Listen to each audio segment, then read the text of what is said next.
పైగా మనం బైబిల్ తెరిచి అలాగే నిలబడి ఉండగా ప్రకటన గ్రంథం 2వ అధ్యాయం మొదటి నుంచి.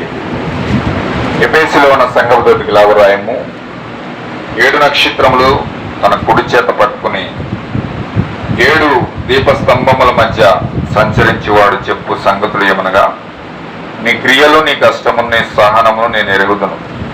నీవు దుష్టులను సహింపలేవనియు, అపోస్తులు కాకే తాము అపోస్తులమని చెప్పుకున్న వారిని పరీక్షించి వారు అబద్ధికులని నీవు కనుగొంటివనియు, నీవు సహనము కలిగిన నామము నిమిత్తము భారము భరించి అలయలేదని నేను ఎరుగుదును.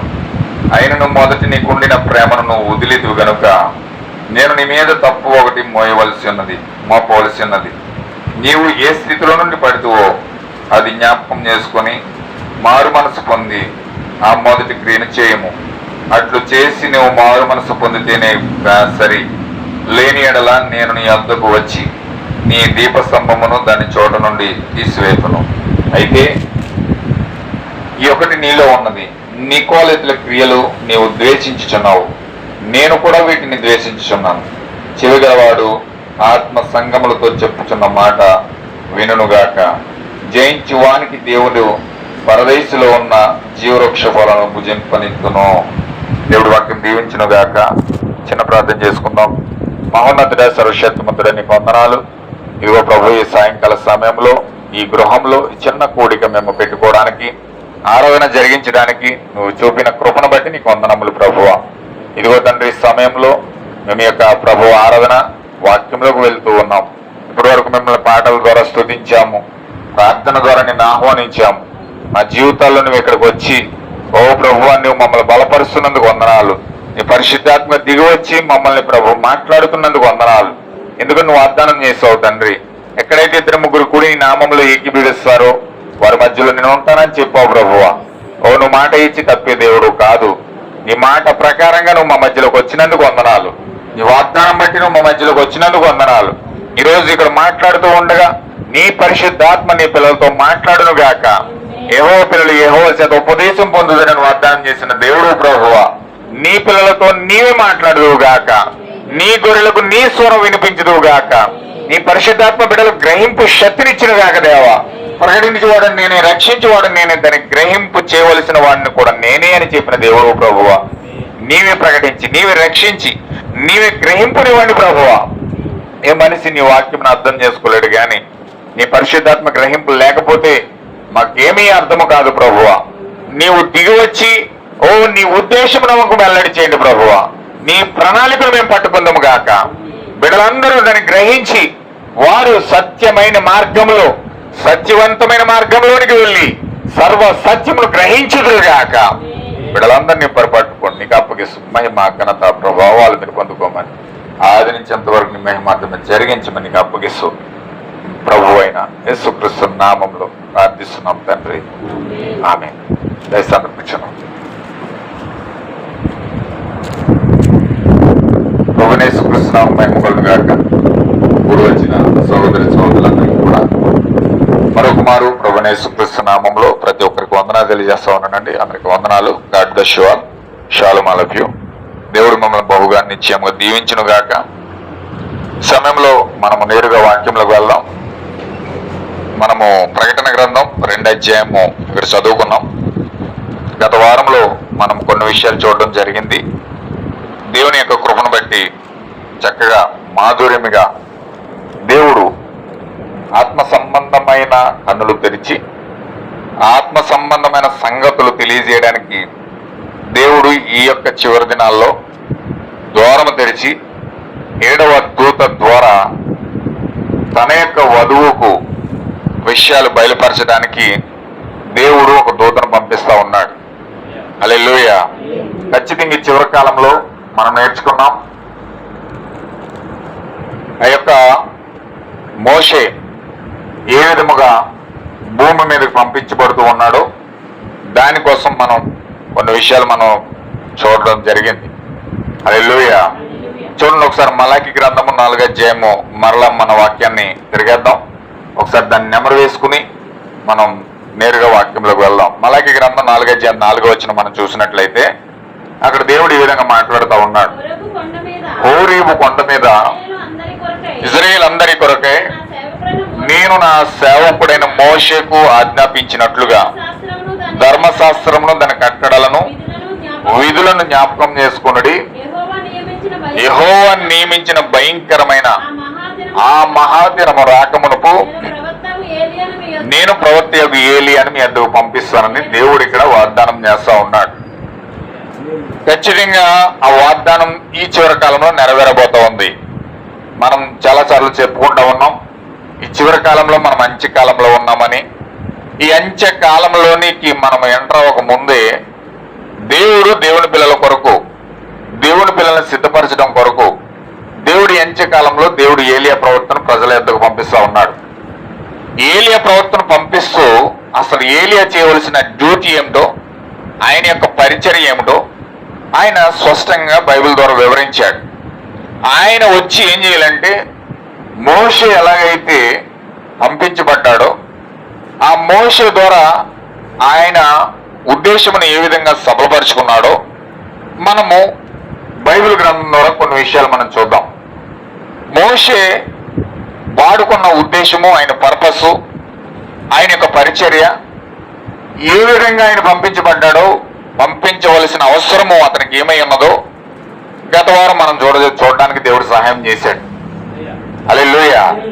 మోషే ఎందుకు పంపించబడ్డాడు, అతని పరిచర్య ఏంటని మనం కొన్ని విషయాలు క్షుణ్ణంగా చూసాం. మరలా ఒకసారి మీకు రిపీట్ చేయడానికి ఇష్టపడతా ఉన్నాను. ఎందుకంటే అసలు మోషే పంపించడానికి గల ముఖ్యమైన ఉద్దేశం ఏమిటంటే ఇజ్రాయేల్ ప్రజలు ఉండవలసిన ఆశీర్వదించబడిన దేవుడిచ్చిన భూమిలో కాకుండా వారు శపించబడిన శపితమైన భూమిలో ఉండి నానా కష్టాలు, బాధలు, యాతనలు అనుభవిస్తూ దేవుని యొక్క కృప కొరకు వేడుకుంటూ ప్రార్థిస్తూ ఎదురు చూస్తున్న ప్రజలు ఐగుప్తులో ఉండిపోయారు. హల్లెలూయా. ఐగుప్తులో ఉండిపోయి ఐగుప్తులు నానా యాతన పడతా ఉన్నారు. వారు ఆశీర్వదించబడిన భూమి, పాలు తేళ్లు ప్రవహించే దేశమైన భూమి ఆ యొక్క యెరూషలేమై ఉన్నది. దేవుడు వాగ్దానం చేసి ఇశ్రాయేలు ప్రజలకు ఇచ్చిన దేశం ఏంటండి? పాలు తేళ్లు ప్రవహించే దేశం. పాలు తేనెలు అనగా మనకు తెలుసు, బంగారము, పెట్రోలు, డీజిల్, కిరోసిన్, సమస్త గనులు అన్ని కూడా లభించే చోటు ఏదంటే ఇజ్రాయేల్ అయి ఉంది. ఆ ఇజ్రాయేలు ఆశీర్వదించబడిన భూమి, సమస్తము కూడా దాంట్లో పెట్టాడు దేవుడు. ఆ దేశంలో ఉన్నవారు వేరే వారి మీద ఎవరి మీద కూడా ఆధారపడకుండా అత్యధికంగా ఆశీర్వదించబడిన భూమిలో అబ్రహాం యొక్క సంతానమును దేవుడు పెట్టాడు.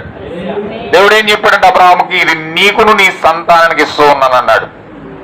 ఈ సంతానం ఇస్తా ఉన్నాను. నిన్ను ఆశీర్వదించిన వాడు ఆశీర్వదించబడతాడు, నిన్ను దీవించిన వాడు దీవించబడతాడు, నిన్ను శపించిన వాడు శపించబడతాడు అని చెప్పి దేవుడు అబ్రహాముకు ఆశీర్వాదకరంగా ఆ యొక్క పాలు తేనెలు ప్రవహించే దేశమునిచ్చాడు.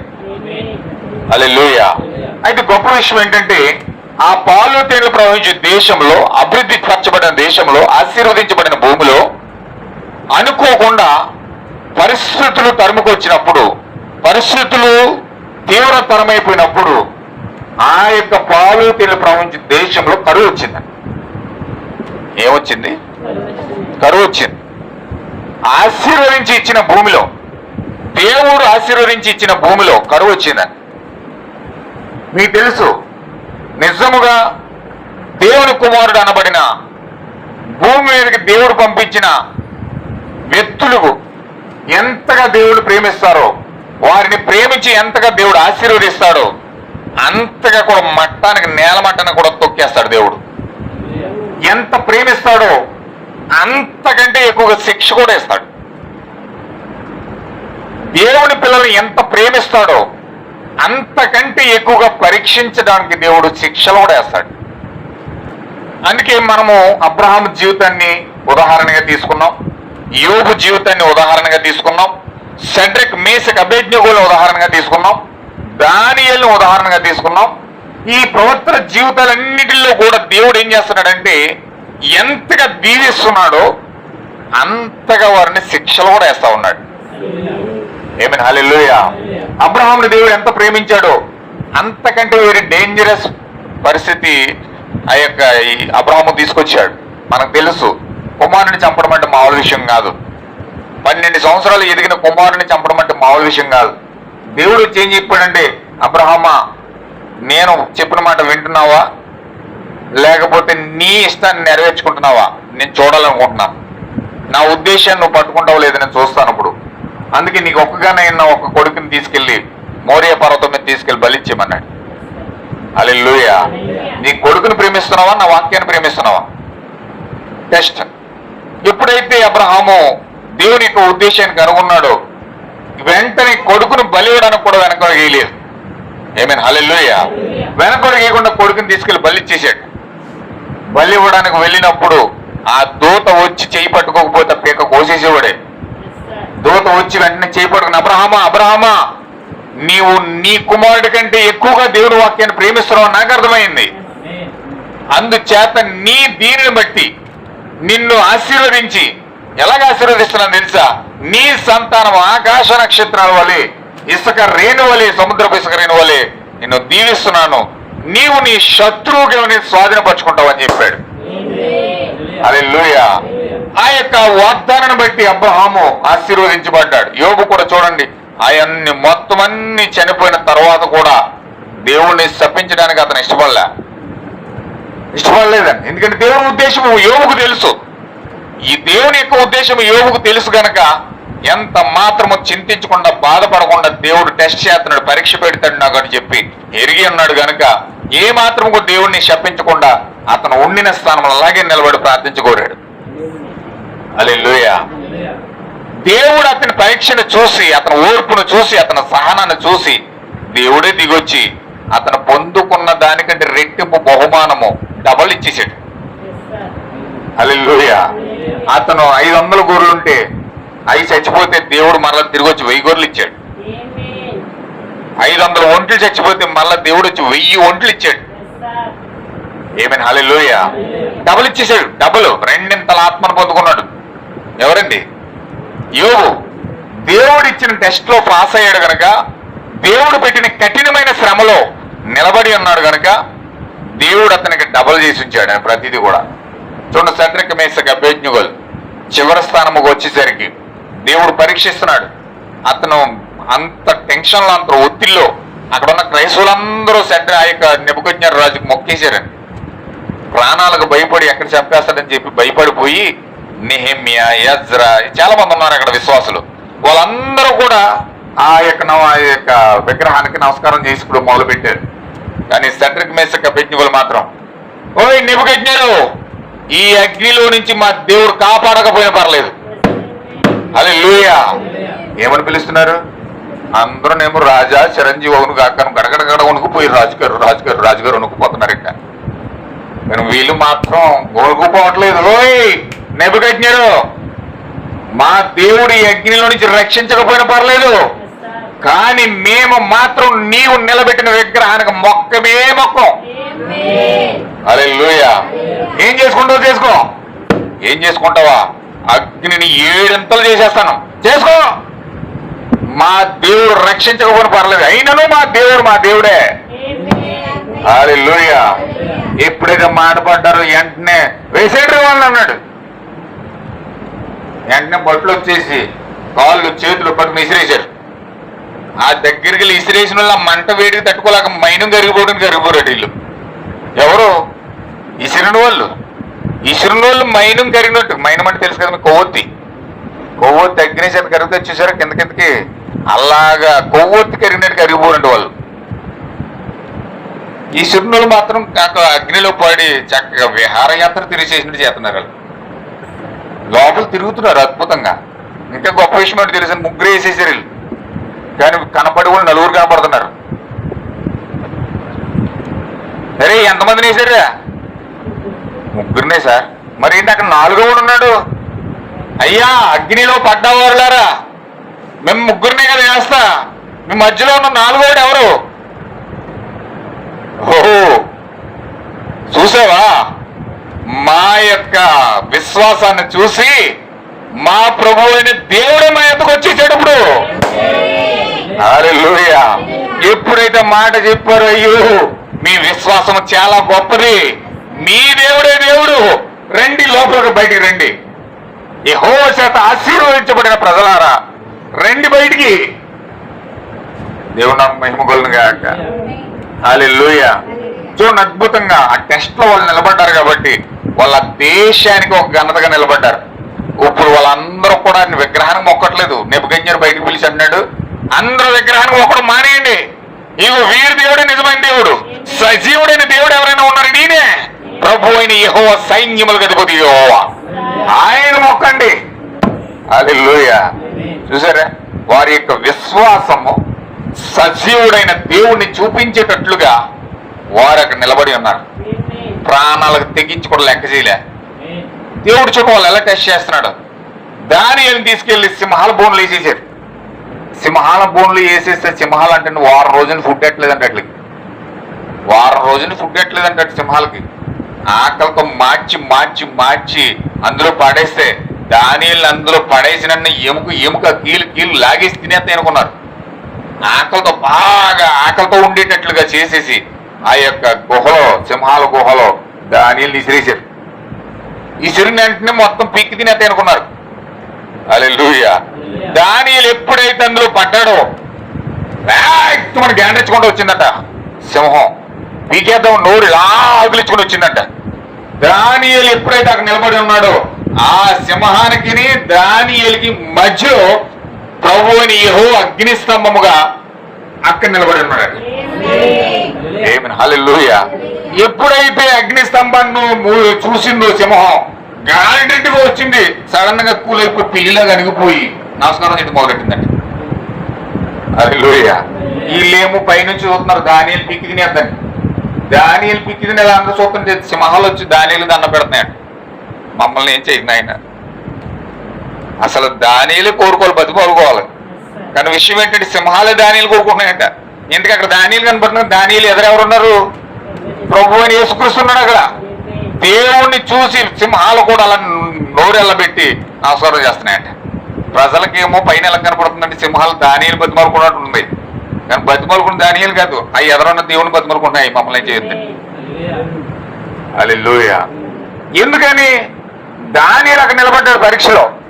ప్రతి ఒక్కరు కూడా మీరు ప్రవర్తనలో ప్రతి ఒక్కరిని చూసుకోండి, వాళ్ళందరూ ఒకటి కఠినమైన శ్రమల్లో, కఠినమైన నిందల్లో, కఠినమైన భారభరితమైన కార్యాల్లో దేవుని వాక్యం పట్ల నమ్మకంగా యథార్థంగా నిలబడి చక్కగా దేవుని కృపను నిలబెట్టడానికి, ఆయనకు గౌరవం తీసుకురావడానికి నిలబడ్డారు తప్ప ఆయనకు అవమానం తీసుకురావడానికి ఎంత మాత్రం వారు ప్రయత్నం చేయలే.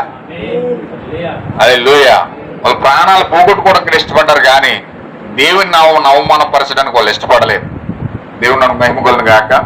అయితే ఇక్కడ మనం చెప్పవలసింది ఏంటంటే, ఇప్పుడు హోరేబు కొండ మీద ఇప్పుడు మోషే నిలబడి ఉన్నాడు. మోషే పంపించడానికి ముఖ్యమైన ఉద్దేశం ఏంటంటే, ఇజ్రాయేల్ ప్రజలందరూ కూడా తమది కాని దేశంలో ఉన్నారు. దేవుడు ఆ వాగ్దానం వేసి ఆశీర్వదించబడిన భూములు లేకుండా దేవుడు చెప్పని దాని శపించబడిన భూమిలో ఉన్నారు వీళ్ళు. ఏమైనా హల్లెలూయా. దేవుడు ఆశీర్వదించి ఇచ్చిన భూమి వేరు, వీళ్ళు పొందుకున్న భూమి వేరు. మీకు తెలుసు, ఇక్కడ దేవుడు ఆశీర్వదించబడిన భూములు లేకుండా ఎప్పుడైతే బయటకు వచ్చామో, క్రీస్తు జీవితంలో ఉన్నప్పుడు మాత్రమే ఆశీర్వాదం అని చెప్పాను నేను. ఖచ్చితంగా క్రీస్తు నుంచి ఎప్పుడైతే మనం బయటకు వస్తామో మనకి ఖచ్చితంగా శాపం అనేది వెంటాడుతూ ఉంటుంది. మీకు తెలుసు, బైబిల్లో రూతు అనే ఒక ఆమె ఉంది. ఆమె అత్తగారి ఏం పేరంటే నయోమి. నయోమి బెత్లెహేమీయురాలండి. బెత్లెహేము సొంతూరు అనమాట ఆమెది. బెత్లెహేంలో బ్రతుకుడు ఉండేవారు వాళ్ళు. ఆ బెత్లెహేంలో బతుకుతూ వాళ్ళు ఏమయ్యారంటే, పరిస్థితులు బట్టి, కొన్ని వ్యాపార సంబంధమైన కార్యాలు బట్టి వారు దేశం విడిచి ఇంకొక దేశం వెళ్ళి బాగా సంపాదించి మరలా తిరిగి వచ్చేద్దామని చెప్పి వాళ్ళు మోయాబు దేశం వెళ్ళారండి. హల్లెలూయా. మోయాబు దేశం వెళ్ళిన తర్వాత అక్కడ ఏం జరిగిందంటే, ఈ నయోమి చక్కగా 2 కుమారులు పుట్టారు. ఆ భర్త చక్కగా పనులు చేసుకుంటూ బాగా సంపాదించారు. సంపాదించిన తర్వాత నయోమి అక్కడే 2 కుమారులకు పెళ్లిళ్ళు కూడా చేసేసింది. పెళ్లి చేసిన తర్వాత మొదటి కుమారుడికేమో రూతుని తీసుకొచ్చింది, రెండో కుమారుడికేమో వార్పాన్ని తీసుకొచ్చింది. 2కి పెళ్లి చేసింది. ఇద్దరు కుమారులు మహలోను కిల్యోను, ఇద్దరు కుమారులు. ఈ మహలోను కిల్యోను ఇద్దరు కూడా చక్కగా వ్యవసాయం చేసుకుంటూ బాగా సంపాదించి ఇంటికాడ చక్కగా సంతోషంగా సమాధానంగా బ్రతుకుతూ ఉన్నారు. కానీ పరిస్థితుల ప్రభావము ఎప్పుడు వీళ్ళని పట్టుకున్నదంటే, అంత పరిస్థితులన్నీ బాగున్నాయి అన్నప్పుడు వీళ్ళు వదిలిన వాగ్దాన దేశాన్ని బట్టి శాపము వీళ్ళని వెంటాడుతూ ఉంది కనుక ఆ శాపము ఈ మహలోను కిల్యోను కూడా ఎండ దెబ్బ తగిలి ఆ చేలోనే మృత్యువాత పడిపోయి చచ్చిపోయారు. హల్లెలూయా. ఇద్దరు కుమారులు చచ్చిపోయారు. తర్వాత కొన్ని రోజులకి తన భర్త చచ్చిపోయాడు. నయోము ఇప్పుడు ఒంటరి అయిపోయింది. కుమారులు చచ్చిపోయారు, పిల్లలు చచ్చిపోయారు, తండ్రి భర్త చచ్చిపోయాడు. ఒంటరి అయిపోయింది. ఏం చేయాలి అర్థం కాని పరిస్థితి. కోడలేమో ఓ కోడలు ఒకలాగుంటే ఓ కోడలు ఒకలాగా ఉంది. ఆమె యవన వయసులో ఉంది, కోరికలతో రగిలిపోతూ ఉంది. ఆమె చాలా భయంకరమైన పరిస్థితుల్లో ఆ యొక్క ఓర్ప ఉంది. ఎప్పుడు మమ్మల్ని పైకి పంపేస్తుందో వెళ్ళిపోదామని ఆమె దారి వెతుక్కుంటా ఉంది. అయితే ఒక్కొక్క రాణి వచ్చింది. ఈ యొక్క రూత్కు రెవల్యూషన్ వచ్చింది, ప్రత్యక్షత వచ్చింది. ఎలాంటి ప్రత్యక్షత అంటే, ఎలాంటి తెలివి వచ్చిందంటే, నేను నా దేశాన్ని వదిలిపెట్టినందుకే నాకు శిక్ష పడింది. దేవుడు ఆశీర్వదించబడిన భూమి నాకు ఇస్తే, బెత్లెహేము యొక్క ప్రాంతాన్ని నాకు ఇస్తే, నా భూమిలో ఉండకుండా నేను నా యొక్క ఆస్తులు ఐశ్వర్యాలు ఆశించి నేను నా దేశాన్ని వదిలిపెట్టినందుకు కారణం చేత నా భర్త చచ్చిపోయాడు, నా పిల్లలు చచ్చిపోయారు. దేవుడు నాకు తగిన శిక్ష వేశాడు. నేను తగిన శిక్ష నేను పొందుకున్నాను. నేను దీని నుంచి విడిపించుకోలేని స్థితిలో ఉన్నాను.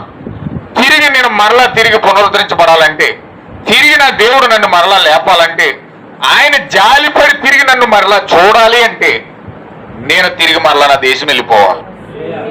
ఏమని హల్లెలూయా. నేను నా దేశం వెళ్ళిపోవాలని రూతు ఆ యొక్క నయోమి అనుకుని ఆమె వెళ్ళడానికి సిద్ధపడి కోడలను పిలిచి, ఇద్దరు కోడలను పిలిచి చెప్తుంది, అమ్మ కోడలారా, మీకు నేను ఒక విషయం తెలియజేయాలనుకుంటున్నాను. ఏంటి ఆ విషయం అంటే, నేను నా దేశం విడిచి ఇక్కడికి వచ్చినందుకు నా భర్తను కోల్పోయాను, నా ఇద్దరు బిడ్డలను కోల్పోయాను. అందుచేత నేను ఒంటరిదాన్ని అయిపోయాను. దేవుడు నన్ను ఎంతైనా శిక్షించును గాక, ఎంతైనా శాపం నా మీదకి వచ్చింది కేవలం నా దేశాన్ని వదిలిపెట్టినందుకు. గనుక నాకు బుద్ధి వచ్చిందమ్మా, నేను తిరిగి నా దేశం వెళ్ళిపోతున్నాను. నేను అక్కడికి వెళ్ళిపోయి నేను సురక్షితంగా దేవుని కృపను బట్టి ఎవరైనా నన్ను ఆహ్వానిస్తే, ఆదరిస్తే నా దేశంలో నేను బ్రతకడానికి ఇష్టపడుతున్నాను. మీరు వయసులో ఉన్నారు, చక్కగా మీరు వెళ్ళి పెళ్లిళ్ళు చేసుకోండి. ఇప్పుడు నేను మళ్ళీ పెళ్లి చేసుకుని ఆ తర్వాత మళ్ళీ పిల్లలకని ఆ పిల్లలు మళ్ళీ తీసుకొచ్చి పెళ్లి చేయడానికి మీకు ఇంక వయసు సరిపోదు. హల్లెలూయా. ఇజ్రాయెల్ దేశంలో ఒకటే చట్టం, మనిషి పెద్దదైనా చిన్నదైనా వయసుతో నిమిత్తం లేదని. వయసుతో నిమిత్తం లేదు. ఇజ్రాయెల్ యొక్క చట్టం ఏంటంటే వయసుతో నిమిత్తం లేదు. వాళ్ళు ఏ విధంగానైనాను ఆ వంశాన్ని నిలబెట్టడానికి ఆ యొక్క జీవకణాన్ని మోసుకుని పోవడమే వారి యొక్క అసలైన చిత్తం. అది హల్లెలూయా. చిన్న పిల్లడు అవసరమైతే ఒక 10-15 సంవత్సరాల కుర్రోని తీసుకొచ్చి ఒక 80 ఏళ్ళ ముసలమ్మ కూడా పెళ్లి చేసేస్తారు వాళ్ళు. ఎందుకంటే జన్ను తీసుకురావడానికి, ఆ జీవము యొక్క జన్యు రావడానికి, వంశం నిలబెట్టడానికి, ఆ వంశం అనేది అక్కడే నాశనం అయిపోకుండా, ఆ వంశం అనేది అక్కడే ముగించబడిపోకుండా ఆ వంశాన్ని కాపాడుకోవడం కోసం వాళ్ళు చేసే ప్రయత్నం అది. హల్లెలూయా. అందుకే 20 సంవత్సరాల తామరుతో 80 సంవత్సరాలు యోధా వెళ్ళిపోయాడు. బైబిల్లో చాలా ఉన్నాయి, ఇప్పుడు చెప్పుకుంటే మనకు సబ్జెక్ట్ కాదు. ఇప్పుడు నేను తగిన సమయం దానికోసమే నేను మాట్లాడుతూ ఉన్నాను. చాలా జాగ్రత్తగా మీరు వినాలి. ఇప్పుడు ఈ యొక్క నయోమి కోడలు పిలిచి చెప్తుంది, నేను ఇప్పుడు పెళ్లి చేసుకుని మళ్ళీ పిల్లలకని మళ్ళీ వాళ్ళని తీసుకొచ్చి పెళ్లి చేసేటానికి అప్పటికి మీకు వయసు ఉడికిపోద్ది, దాన్ని నేను చేయలేను. మీరు మీ అమ్మోళ్ళ ఇంటికి వెళ్ళిపోయి ఒక మంచి యవనస్తులను చూసుకుని మీరు పెళ్లి చేసుకోండి, మంచి జీవితం జీవించండి, నన్ను వదిలిపెట్టేసండి, నేను వెళ్ళిపోతానని చెప్పేసి ఆ కోడలకి బాధ్యత అప్పగించేసి ఈమె వెళ్ళిపోవడానికి సిద్ధపడింది. ఈ మాట నోట్లో నుంచి ఎప్పుడు వస్తుందా అని చేసిందంట ఆ ఓర్ప. ఎవరండి? చాలా మంది వాక్యాన్ని వదిలేయడానికి పాస్టర్ నోట్లో నుంచి ఎప్పుడు ఏదైనా తప్పుడు మాట ఎప్పుడైనా వస్తుందా, లేకపోతే ఏదైనా బలహీనమైన మాట వస్తుందా, దాన్ని అలా పట్టేసుకుని పరిగెట్టుకుని వెళ్ళిపోవని చెప్తారు. ఈ మాట ఎప్పుడు వస్తుందా అని వస్తుందంట ఓర్ప. రానే వచ్చింది రూతు నోట్లో నుంచి, ఆ యొక్క నయోమి నోట్లో నుంచి.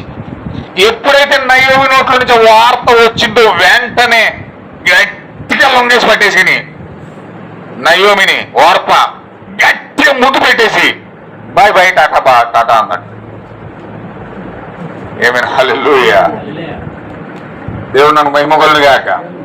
చాలా మంది వాక్యంతో నిలబడతారు, వాక్యాన్ని పట్టుకుంటారు, సత్యాన్ని వెంబడించాలని ఆశపడతారు, అన్ని రకాల పరిస్థితులన్నీ బాగుంటాయి. కానీ వారికి ఎప్పుడైతే జీవితంలో కోల్పోయారో, సర్వము వారి నుంచి వేరైపోయిందో, వాళ్ళు ఎలాగైపోతారండి, ఎప్పుడు వదిలేద్దామని చూస్తారు. ఏమైనా హల్లెలూయా. నిజమైన స్నేహితుడంట కష్టకాలంలో విడువక ప్రేమిస్తాడంట. సంతోషంలో చీమలు ఉన్నా కూడా బెల్లం ఉన్నా కూడా చీమలు అన్నీ వస్తాయి, అవునా కదండి? బెల్లం ఉన్నా కూడా చీమలు ఖచ్చితంగా వస్తాయి, చీమలు వస్తాయి, ఈగలు వస్తాయి, పురుగులు వస్తాయి, అన్నీ వచ్చే తీపి పదార్థం ఉంది కదా అక్కడ, అన్ని పీల్చుకుని వెళ్ళిపోతాయి. చేదున్న అక్కడికి వస్తాయా? రావు.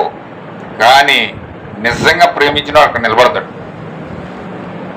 నిజంగా ప్రేమించిన అక్కడ నిలబడతాడు. ఈ మాట ఎప్పుడు వస్తుందా అని ఎదురు చూసిందండి వార్త, ఈ యొక్క వార్ప.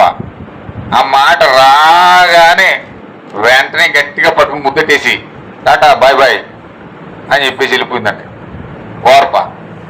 రూతు వచ్చి నిలబడిందంట. ఏమ్మా నువ్వే కూడా వెళ్ళిపోతావా?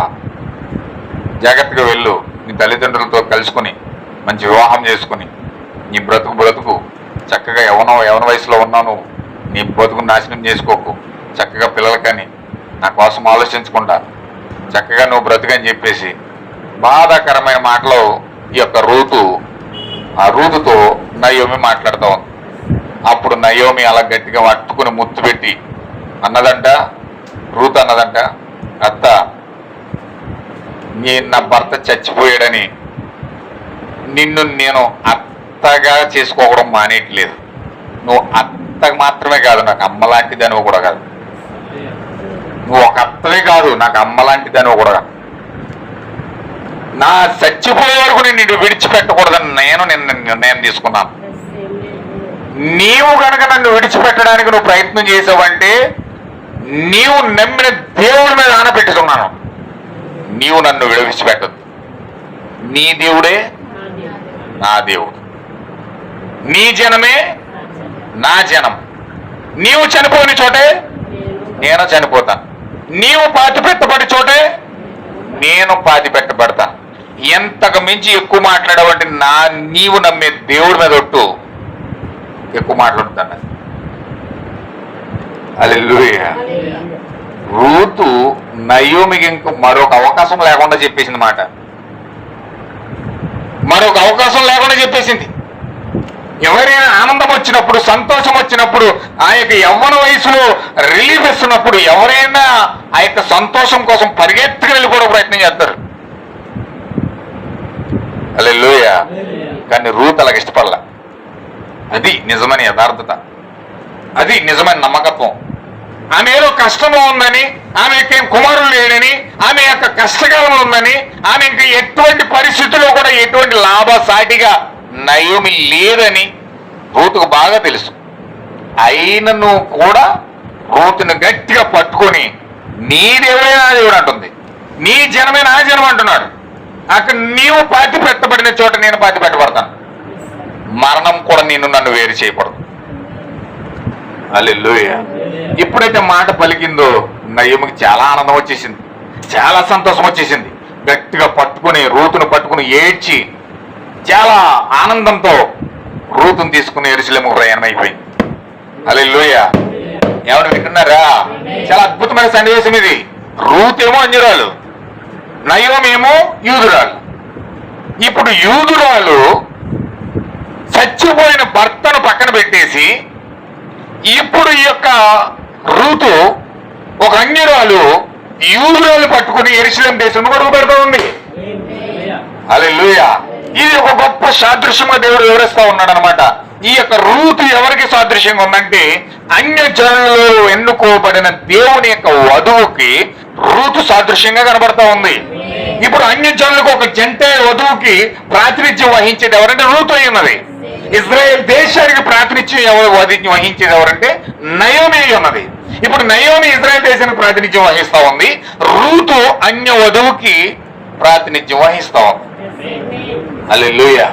ఇప్పుడు ఇజ్రాయెల్ దేశం అన్యులు యేసు క్రీస్తు ద్వారా ఆయన కాచిన రక్తాన్ని బట్టి అన్యులు ఇజ్రాయెల్ దేశానికి అంటుకొట్టబడి అన్యులు సంబంధం లేని దేవుని ప్రజలు కాని వారు, దేవుని ప్రభువా అని పిలిచిన కూడా యోగ్యత లేని వారు, హల్లెలూయా, అసలు దేవుని వైపు చూడడానికి కూడా అర్హత లేని వారు, ఒక పంది లాంటి జీవితాలు జీవిస్తున్న అన్య జనులు ఒక రూతును నయోమిని బట్టి వీరు ఇజ్రాయేల్ దేశంలో అడుగు పెడతా ఉన్నారు. హల్లెలూయా. ఇది గొప్ప సాదృశ్యం అన్నమాట. ఎందుకు అలా సాదృశ్యంగా పెట్టాడంటే, ఈరోజు నీవు నేను క్రీస్తుని నమ్ముకొని క్రీస్తులో ఉన్న పరిశుద్ధాత్మ పొందుకోవడానికి అర్హత కలిగించింది ఎవరంటే ఇజ్రాయేల్ దేశమే. హల్లెలూయా. ఎందుకు ఇజ్రాయేల్ దేశం అలా కల్పించింది? మీకు ఒక లేఖనం చదివి వినిపిస్తాను. నేను ఇంకో సబ్జెక్ట్ చెప్తాం అనుకున్నాను, దేవుడు మరి ఇలా నడిపిస్తున్నాడు. వెళ్తాను, ఎంతవరకు వెళ్తుందో చూద్దాం. ఓకే, రోమా పత్రిక 11వ అధ్యాయము మొదటి నుంచి కొన్ని వచనాలు మనం చదువుతాం. రోమా పత్రిక 11వ అధ్యాయం. అలాగే చాలా జాగ్రత్తగా మీరు వినాలి మాటలు. అలాగైన ఎడల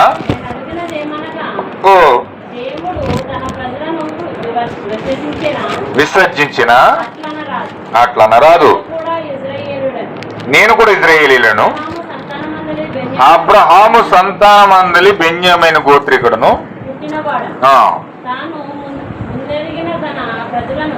తాను ముందెరిగిన తన ప్రజలను దేవుడు విసర్జించలేదు. ఏలియాను గూర్చిన భాగంలో లేఖనము చెప్పినది మీరు ఎరుగురా? ప్రభువా, వారు నీ ప్రవర్తనను ఎరిగిరి, నీ బలిపీఠమును పడగొట్టిరి, నేను ఒక్కడిని మిగిలి ఉన్నాను, నా ప్రాణము తీయజుచున్నారు అని ఇజ్రాయేలుకు విరోధముగా దేవుని ఎదుట అతడు వాదించుచున్నాడు.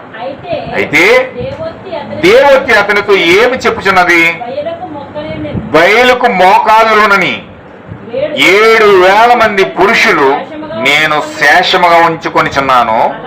అలాగునే అప్పటి కాలము సైతము కృప యొక్క ఏర్పాటు చెప్పున మిగిలి ఉన్నది.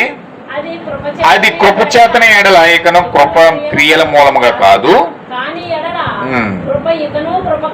కాకపోవును. అలాగైనా ఏమగును? ఇశ్రాయేలు ఎదుకునేది ఏదో ఇక్కడ చెప్తా ఉన్నాడు. చూడండి, ఇక్కడ మాటలు చాలా చాలా జాగ్రత్తగా గమనించాలి. ఇశ్రాయేలు వెతుకున్నది ఏదో అది వారికి దొరకలేదు.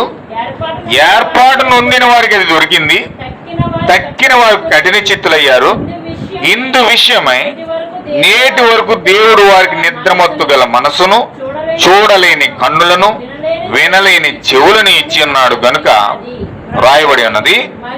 మరియు వారికి భోజనము వారికి ఉరిగాను, బోనుగాను, ఆటంకముగాను, వారి క్రియలకు ప్రతిఫలముగాను ఉండునుగాక. వారి కన్నులకు చీకటి కమ్మిన గాక చెయ్యము అని దావీదు చెప్తున్నాడు. కాబట్టి నేను అడుగునది ఏమనగా, వాడి పడిపోనట్లుగా త్రొట్టిల్లిరా? అట్లనరాదు. వారికి రోషము పుట్టించుటకై వారి తొట్టుపాటు వలన అన్య జనులకు రక్షణ కలిగెను. ఆమేన్. హల్లెలూయా. చూసారా, దేవుడు వారికి నిద్రమత్తు గల ఆత్మ, నిద్రమత్తు గల మనస్సు, కఠినమైన మనస్సు దేవుడు వారికి ఇచ్చాడు. వింటున్నారండి? దేవుడు వారికి కఠినమైన మనస్సు ఇచ్చినందువల్ల నేటి వరకు స్టిల్ నౌ అని బైబిల్లో రాయబడి ఉంది.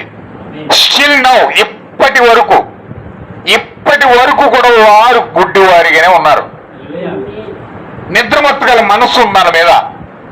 అంటే ఇప్పటి వరకు కూడా యేసుక్రీస్తును వాళ్ళు అంగీకరించలేకపోయిన కారణం ఏంటంటే, దేవుడు బైబిల్లో రాసి పెట్టించాడు. ఇక్కడ ఎందుకని రాసి పెట్టాడంటే, ఇప్పటి వరకు కూడా వారి మీద నిద్రమత్తు గల ఆత్మ ఉన్నది.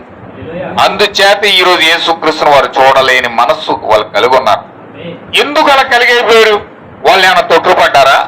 పౌలు గారు అడుగుతున్నాడు, వాళ్ళు ఏమైనా తొట్టుపడ్డారా? అలాగనరాదు, అట్లాగనరాదు. వాళ్ళ తొట్టుపాటు వలన అన్య జనులకు రక్షణ కలిగిందంట. మన కొరింథీ పత్రికలో చూస్తే ఒక మాట చెప్తాడు, వారికి యేసుక్రీస్తు ఎవరో అనే విషయం కనుక వాళ్ళకి బయలుపరచబడితే ఖచ్చితంగా వారంటే యేసుక్రీస్తుని సిలువేరట. మహిమా స్వరూపకు ప్రభువుని సిలువ వేయకపోదురు అని రాయబడి ఉంది. అంటే వాళ్ళు ఎందుకు సిలువేశారు? వాళ్ళు అలా చేయలేదు. సిలువేయడానికి గల కారణం ఏమిటంటే వారు గుడ్డివారి ఉన్నారు కనుక యేసుక్రీస్తులో ఉన్న దైవత్వాన్ని చూడలేని గుడ్డితనంతో ఆయన ఎవరో తెలియని అయోమయమైన పరిస్థితుల్లో తీసుకెళ్లి సిలువకు అప్పగించేశారు. నా ప్రియమైన సహోదరులారా, చాలా జాగ్రత్తగా మీరు ఇక్కడ గమనించాలి. యేసుక్రీస్తు ఇక్కడ వారి జీవితాల మీద ఒక కఠినమైన మనస్సు వాళ్ళకి ఏర్పాటు చేశాడు. నేటి వరకు కూడా వారు గుడ్డివారు అయిపోయారు. దేనికి అలా కారణం? గుడ్డివారు అయిపోయారు కారణం ఏంటంటే అన్యజనులకు రక్షణ ఇవ్వడానికి. ఇప్పుడు అన్యజనులు ఇజ్రాయేలుతో అంటుకట్టబడి వారు అసలైన నిజమైన ఇశ్రాయేలీలుగా గుర్తించబడి వారు అసలైన క్రీస్తును పొందుకునే స్థానంలోనికి అన్యజనులు వెళ్తా ఉన్నారు. క్రీస్తును పొందుకునేది ఇశ్రాయేలీలు కాదు, కానీ క్రీస్తును పొందుకునేది ఎవరంటే అన్యజనుల్లో నుంచి ఇజ్రాయేల్ దేశంలో ప్రవేశించిన అన్యజనులకు సంబంధించిన వధువు పొందుకోబోతా ఉంది. ఏమైనా హల్లెలూయా. చూడండి ఎంత విచిత్రంగా ఉందంటే, నయోమి రూతును వెంట పెట్టుకుని ఇజ్రాయేల్ దేశం తీసుకెళ్ళింది. నయోమి ఇజ్రాయేల్ దేశం తీసుకెళ్లడం వలన ఈ రూతు ఒక వరి చేలోకి వెళ్ళి వరి పంట వేరుకుంటా ఉంటే అక్కడ రూతు అమ్మ గారికి బోయాజు అనే ఒక పురుషుడు ఎదురయ్యాడు. హల్లెలూయా. ఈ బోయాజు ఎవరంటే క్రీస్తుకు మాదిరిగా ఉన్నాడు. ఈ బోయాజు క్రీస్తు అయి ఉన్నాడు. ఈ బోయాజు క్యారెక్టర్ అంతా మనం చూస్తే యేసు క్రీస్తు యొక్క గుణ లక్షణాలన్నీ మనకు బోయాజులో కనబడతాయి. హల్లెలూయా. ఈ బోయాజు ఎవరంటే క్రీస్తు. అంటే ఇప్పుడు రూతు ఎవరంటే సంఘానికి మాదిరిగా ఉంటే బోయాజు క్రీస్తుకు మాదిరిగా ఉన్నాడు. అంటే ఈ కాలంలో నిజమైన అస్సలైన భార్యాభర్తలు ఎవరంటే సంఘానికి శిరస్సుగా ఉన్న ప్రభు అని యేసుక్రీస్తు అయి ఉన్నాడు. సంఘానికి శిరస్సు ఎవరు?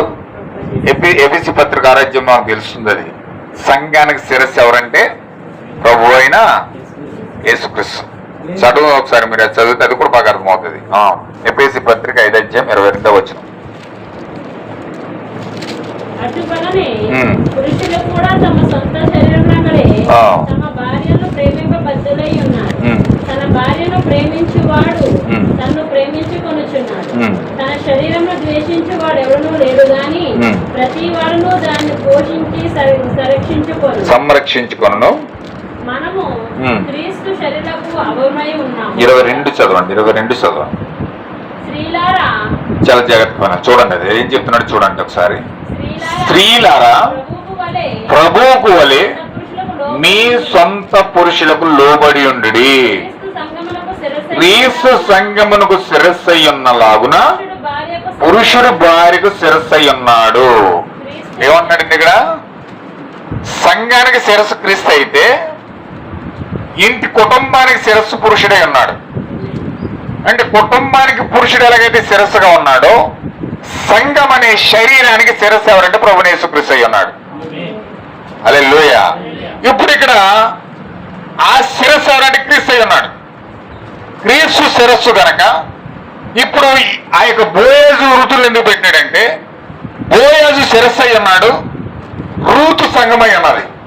ఈ కాలానికి అది పోలుస్తూ వారి జీవితాలను చివరికి ఎలా పోలుస్తూ ఉన్నాడు అంటే రూత్ ఏమో సంఘమై ఉంది, బోయాజ్ ఏమో శిరస్సు అయి ఉన్నాడు, ప్రభు అని యేసుక్రీస్తు అయి ఉన్నాడు. అంటే ఈ చివరి కాలంలో నిజమైన భార్య భర్తలు ఎవరంటే సంఘం అనే శిరస్సు, సంఘం అనే శరీరము, ఆ శరీరానికి శిరస్సు ఎవరంటే ప్రభు అని యేసుక్రీస్తు. అంటే ఈ రోజు సంఘానికి శిరస్సుగా ఎవరు పని చేయాలంటే పాస్టర్ కాదు, బిషప్ కాదు, రెవరెంట్ కాదు, కార్డినల్ కాదు, పోపు కాదు, లేకపోతే రకరకాల బిరుదులు పెట్టి నిలబడిన వ్యక్తులు కాదు సంఘాన్ని శిరస్సులుగా ఉండి నడిపించేది. సంఘాన్ని నడిపించేది శిరస్సు నాయకత్వం ఎవరిదని ప్రభువు యేసుక్రీస్తు అయి ఉన్నాడు. యేసుక్రీస్తు లేని సంఘము ఒక సంఘ శాఖ అయి ఉన్నది, ఒక మృతమైన సంఘమై ఉన్నది. ఈ కాలం మీద ప్రవర్తన దాన్ని ఒక లాడ్జ్ అన్నాడు. లాడ్జ్ అంటే తెలుసు కదా, వస్తారు పోతారు వీటిలో. అలాగే చాలా మంది వస్తారు పోతారు, కానీ అందులో క్రీస్తు లేడు. క్రీస్తు కలిగిన సంఘమే నిజమైన సంఘం. ఇప్పుడు బోయాజు క్రీస్తుకు మాదిరిగా ఉన్నాడు, ఇక్కడ రూతు సంఘానికి మాదిరిగా ఉంది. అంటే ఇప్పుడు ఈ యొక్క రూతు ఎవరండి? ఒక అన్యజనురాలు. ఈ అన్యజనురాలు యూదురాలైన నయోమిని బట్టి ఆమె ఇజ్రాయెల్ దేశంలో ప్రవేశించింది కనుక ఈ ఇజ్రాయెల్ దేశంలో బోయాజ్ అనే క్రీస్తుని ఈమె పొందుకుంటా ఉంది. హల్లెలూయా. ఈ రోజు నువ్వు నేను ఎందుకు పరిశుద్ధాత్మ పొందుకుంటున్నామో తెలుసండి.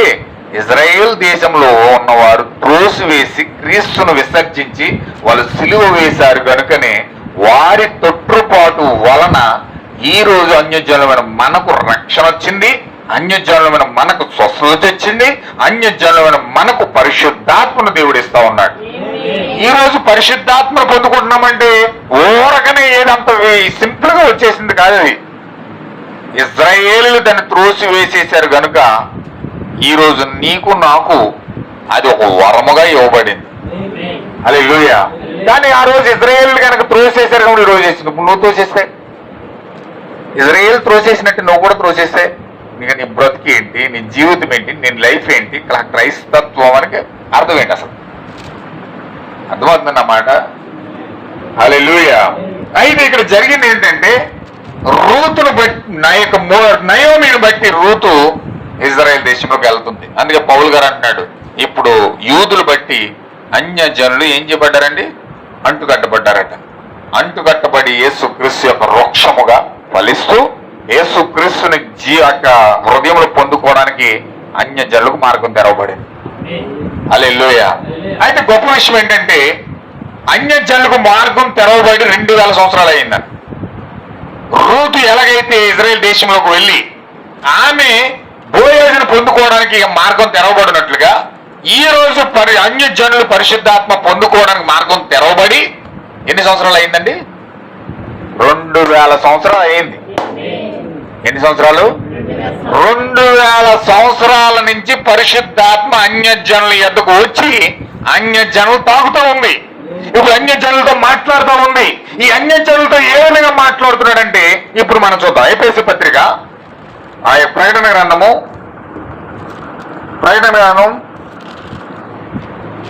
1:10 చదవండి. ప్రభువు దినమందు ఆత్మవశుడై ఉండగా పూర్వధ్వని వంటి గొప్ప స్వరము నేను చూస్తున్నది పుస్తకంలో రాసి ఎఫెసు, స్మరణ, పెరగమ, తుయతైర, సార్డిస్, ఫిలదెల్ఫియా, లవోదికయ అని 7 సంఘములకు పంపమని చెప్పుట నా వెనుక వింటిని. ఆమేన్. హల్లెలూయా. ఇక్కడ ఏం జరిగిందంటే యేసుక్రీస్తు చనిపోయి సమాధి చేయబడి తిరిగి లేచిన తర్వాత ఆయన సువార్త అంతయు అపోస్తులకు అప్పగించేసి మీరు సర్వ సృష్టికి వెళ్ళి సువార్తను ప్రకటించండి, నమ్మి బాప్తిజం పొందిన వాడు రక్షించబడతాడు, నమ్మని వాడికి నేను శిక్ష విధిస్తానని చెప్పి దేవుడు సువార్తను వాళ్ళకి అప్పగించేశాడు.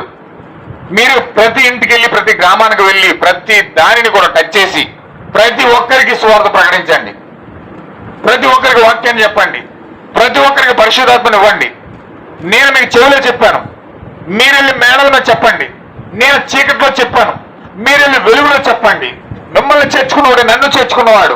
ఒకవేళ మిమ్మల్ని చేర్చుకోకుండా ఎవరైతే బయటకు తోసేస్తాడో వారి ఇంటి ముందు మీ పాద దులిపేసి వచ్చేయండి. తీర్పు రోజు సొదొమ గొమొర్రా పరిస్థితి ఏ విధంగా ఉంటుందో ఆ రోజు వాళ్ళ తీర్పులో నిలబడినప్పుడు మీరు దులిపిన పాద ధూళే ఆ రోజు సాక్ష్యం చెప్తుంది. హల్లెలూయా. మిమ్మల్ని చేర్చుకున్నవాడు నన్ను చేర్చుకున్నవాడు, మీ బోధ చేర్చుకున్నవాడు నా బోధను చేర్చుకున్నవాడు, నన్ను చేర్చుకున్నవాడు నా తండ్రిని చేర్చుకున్నవాడు అవుతాడు. అందుచేత మీరు సర్వ సృష్టికి వెళ్ళి సువార్త ప్రకటించండి అని చెప్పి నమ్మి బాప్తిజం పొందినవాడు రక్షించబడతాడని చెప్పి శిష్యులకు ఆయన సువార్త అంతా కూడా అప్పగించేసి ఆయన ఆరోహణం అయిపోయి చెరగా పట్టుకుని. ఆమేన్. హల్లెలూయా. చెరగా పట్టుకుని ఆరోహణం అయిపోయాడు.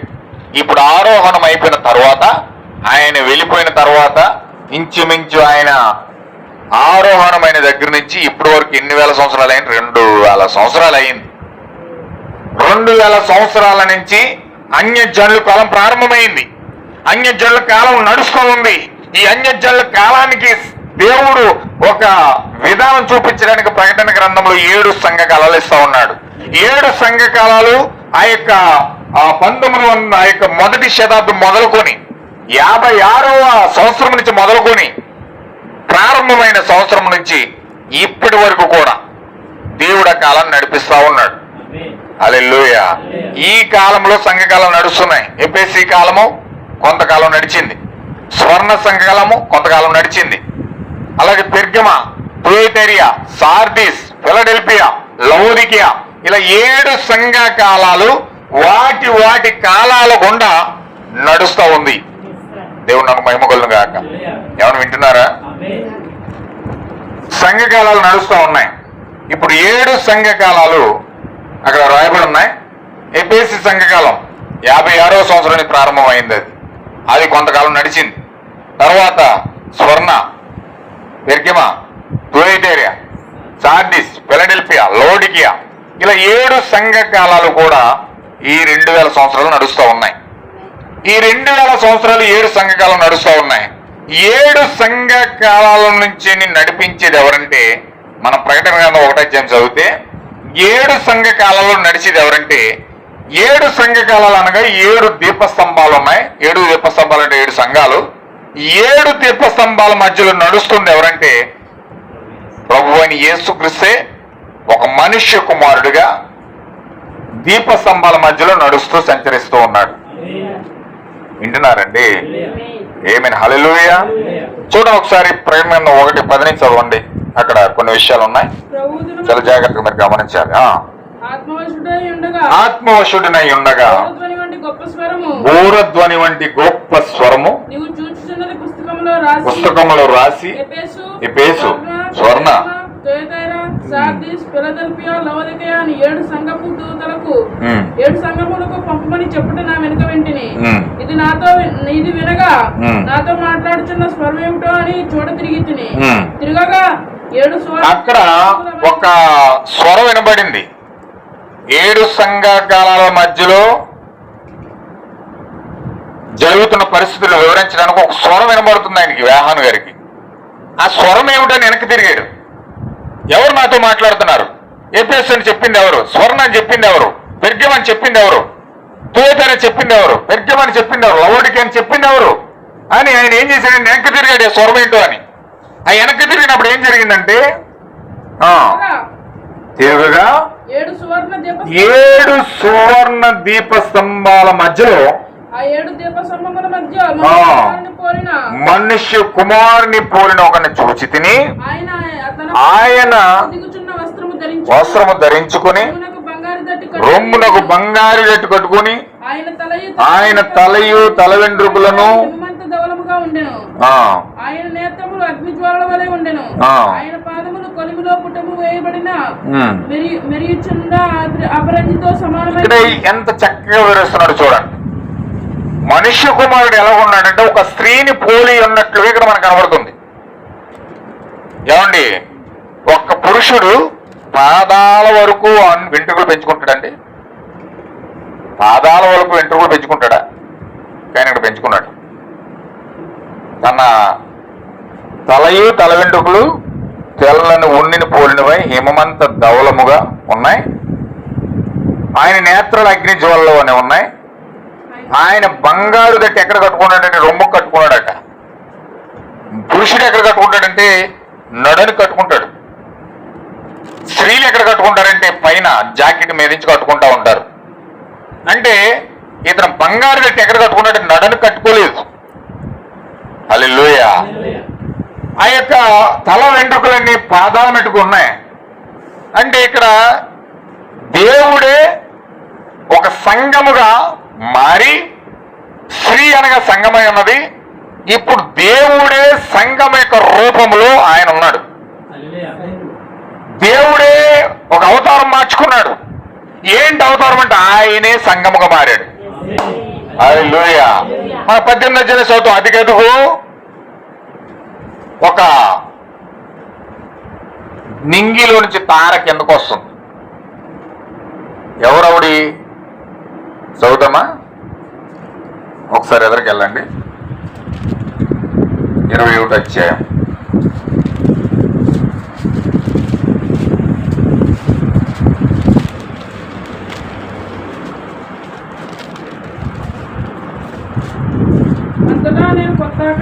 అంతటా నేను కొత్త ఆకాశమును కొత్త భూమిని చూసి తిని, మొదటి ఆకాశము గతించిపోయాను, సముద్రం ఎక్కడ లేదు, నూతనమైన యెరూషలేమును పట్టణము భర్త కొరకు అలంకరించుకున్న పెండ్లి కుమార్తె వలె సిద్ధపడి పరలోకము నుండి దేవుని యొద్ద నుండి దిగి వచ్చి చూసింది. ఎక్కడ దిగి వస్తుందండి ఇవిడి? ఎక్కడ దిగి వస్తుంది? పెండ్లి కుమార్తె వలె పరలోకము దిగి వస్తుందండి. ఇదే ఆ యొక్క 1వ అధ్యాయంలో చెప్తున్నాడు. ఇక్కడ 1వ అధ్యాయంలో దేనికోసం మాట్లాడుతున్నాడు? పెండ్లి కుమార్తె పరలోకం దిగుతుంది. ఇప్పుడు ఆ పెండ్లి కుమార్తె పరలోకం నుంచి ఆయనే పెండ్లి కుమార్తెగా మారి భూమి మీద దిగుతున్నాడు.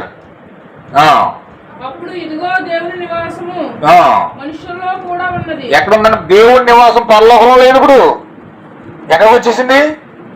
మనుషుల్లోకి వచ్చేసింది. అంటే దేవుడే మనుషుల్లోకి వచ్చి నివాసం చేస్తున్నాడు. దేవుడు మనిషిలోకి వచ్చేసి మనిషిలో మనిషిగా నివాసం చేయడానికి వచ్చేసాడు. ఇప్పుడు ఆయన వారితో కాపురం ఉన్నాడట. వారు ఆయన ప్రజలై ఉన్నారు. తోడయుండును, బాష్ప బిందువును తుడిచివేయును.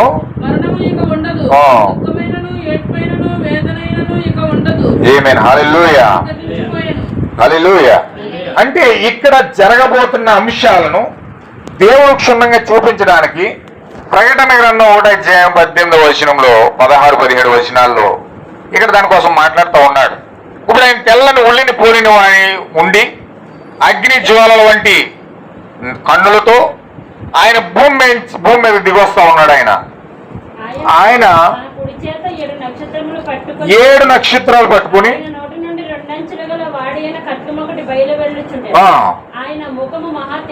మహా తేజస్సుతో ప్రకాశిస్తూ ఉంది. సూర్యుని వలె ఉండెను. నేను ఆయన చూడగానే అలాంటి అద్భుతమైన దేవుణ్ణి చూసినప్పుడు యోహాను చచ్చినోళ్ళ పడిపోయాడు. మరలా హస్తం వచ్చి లేపింది ఆయన్ని.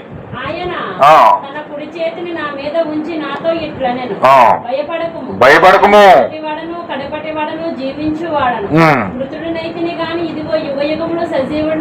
ఉన్నాను,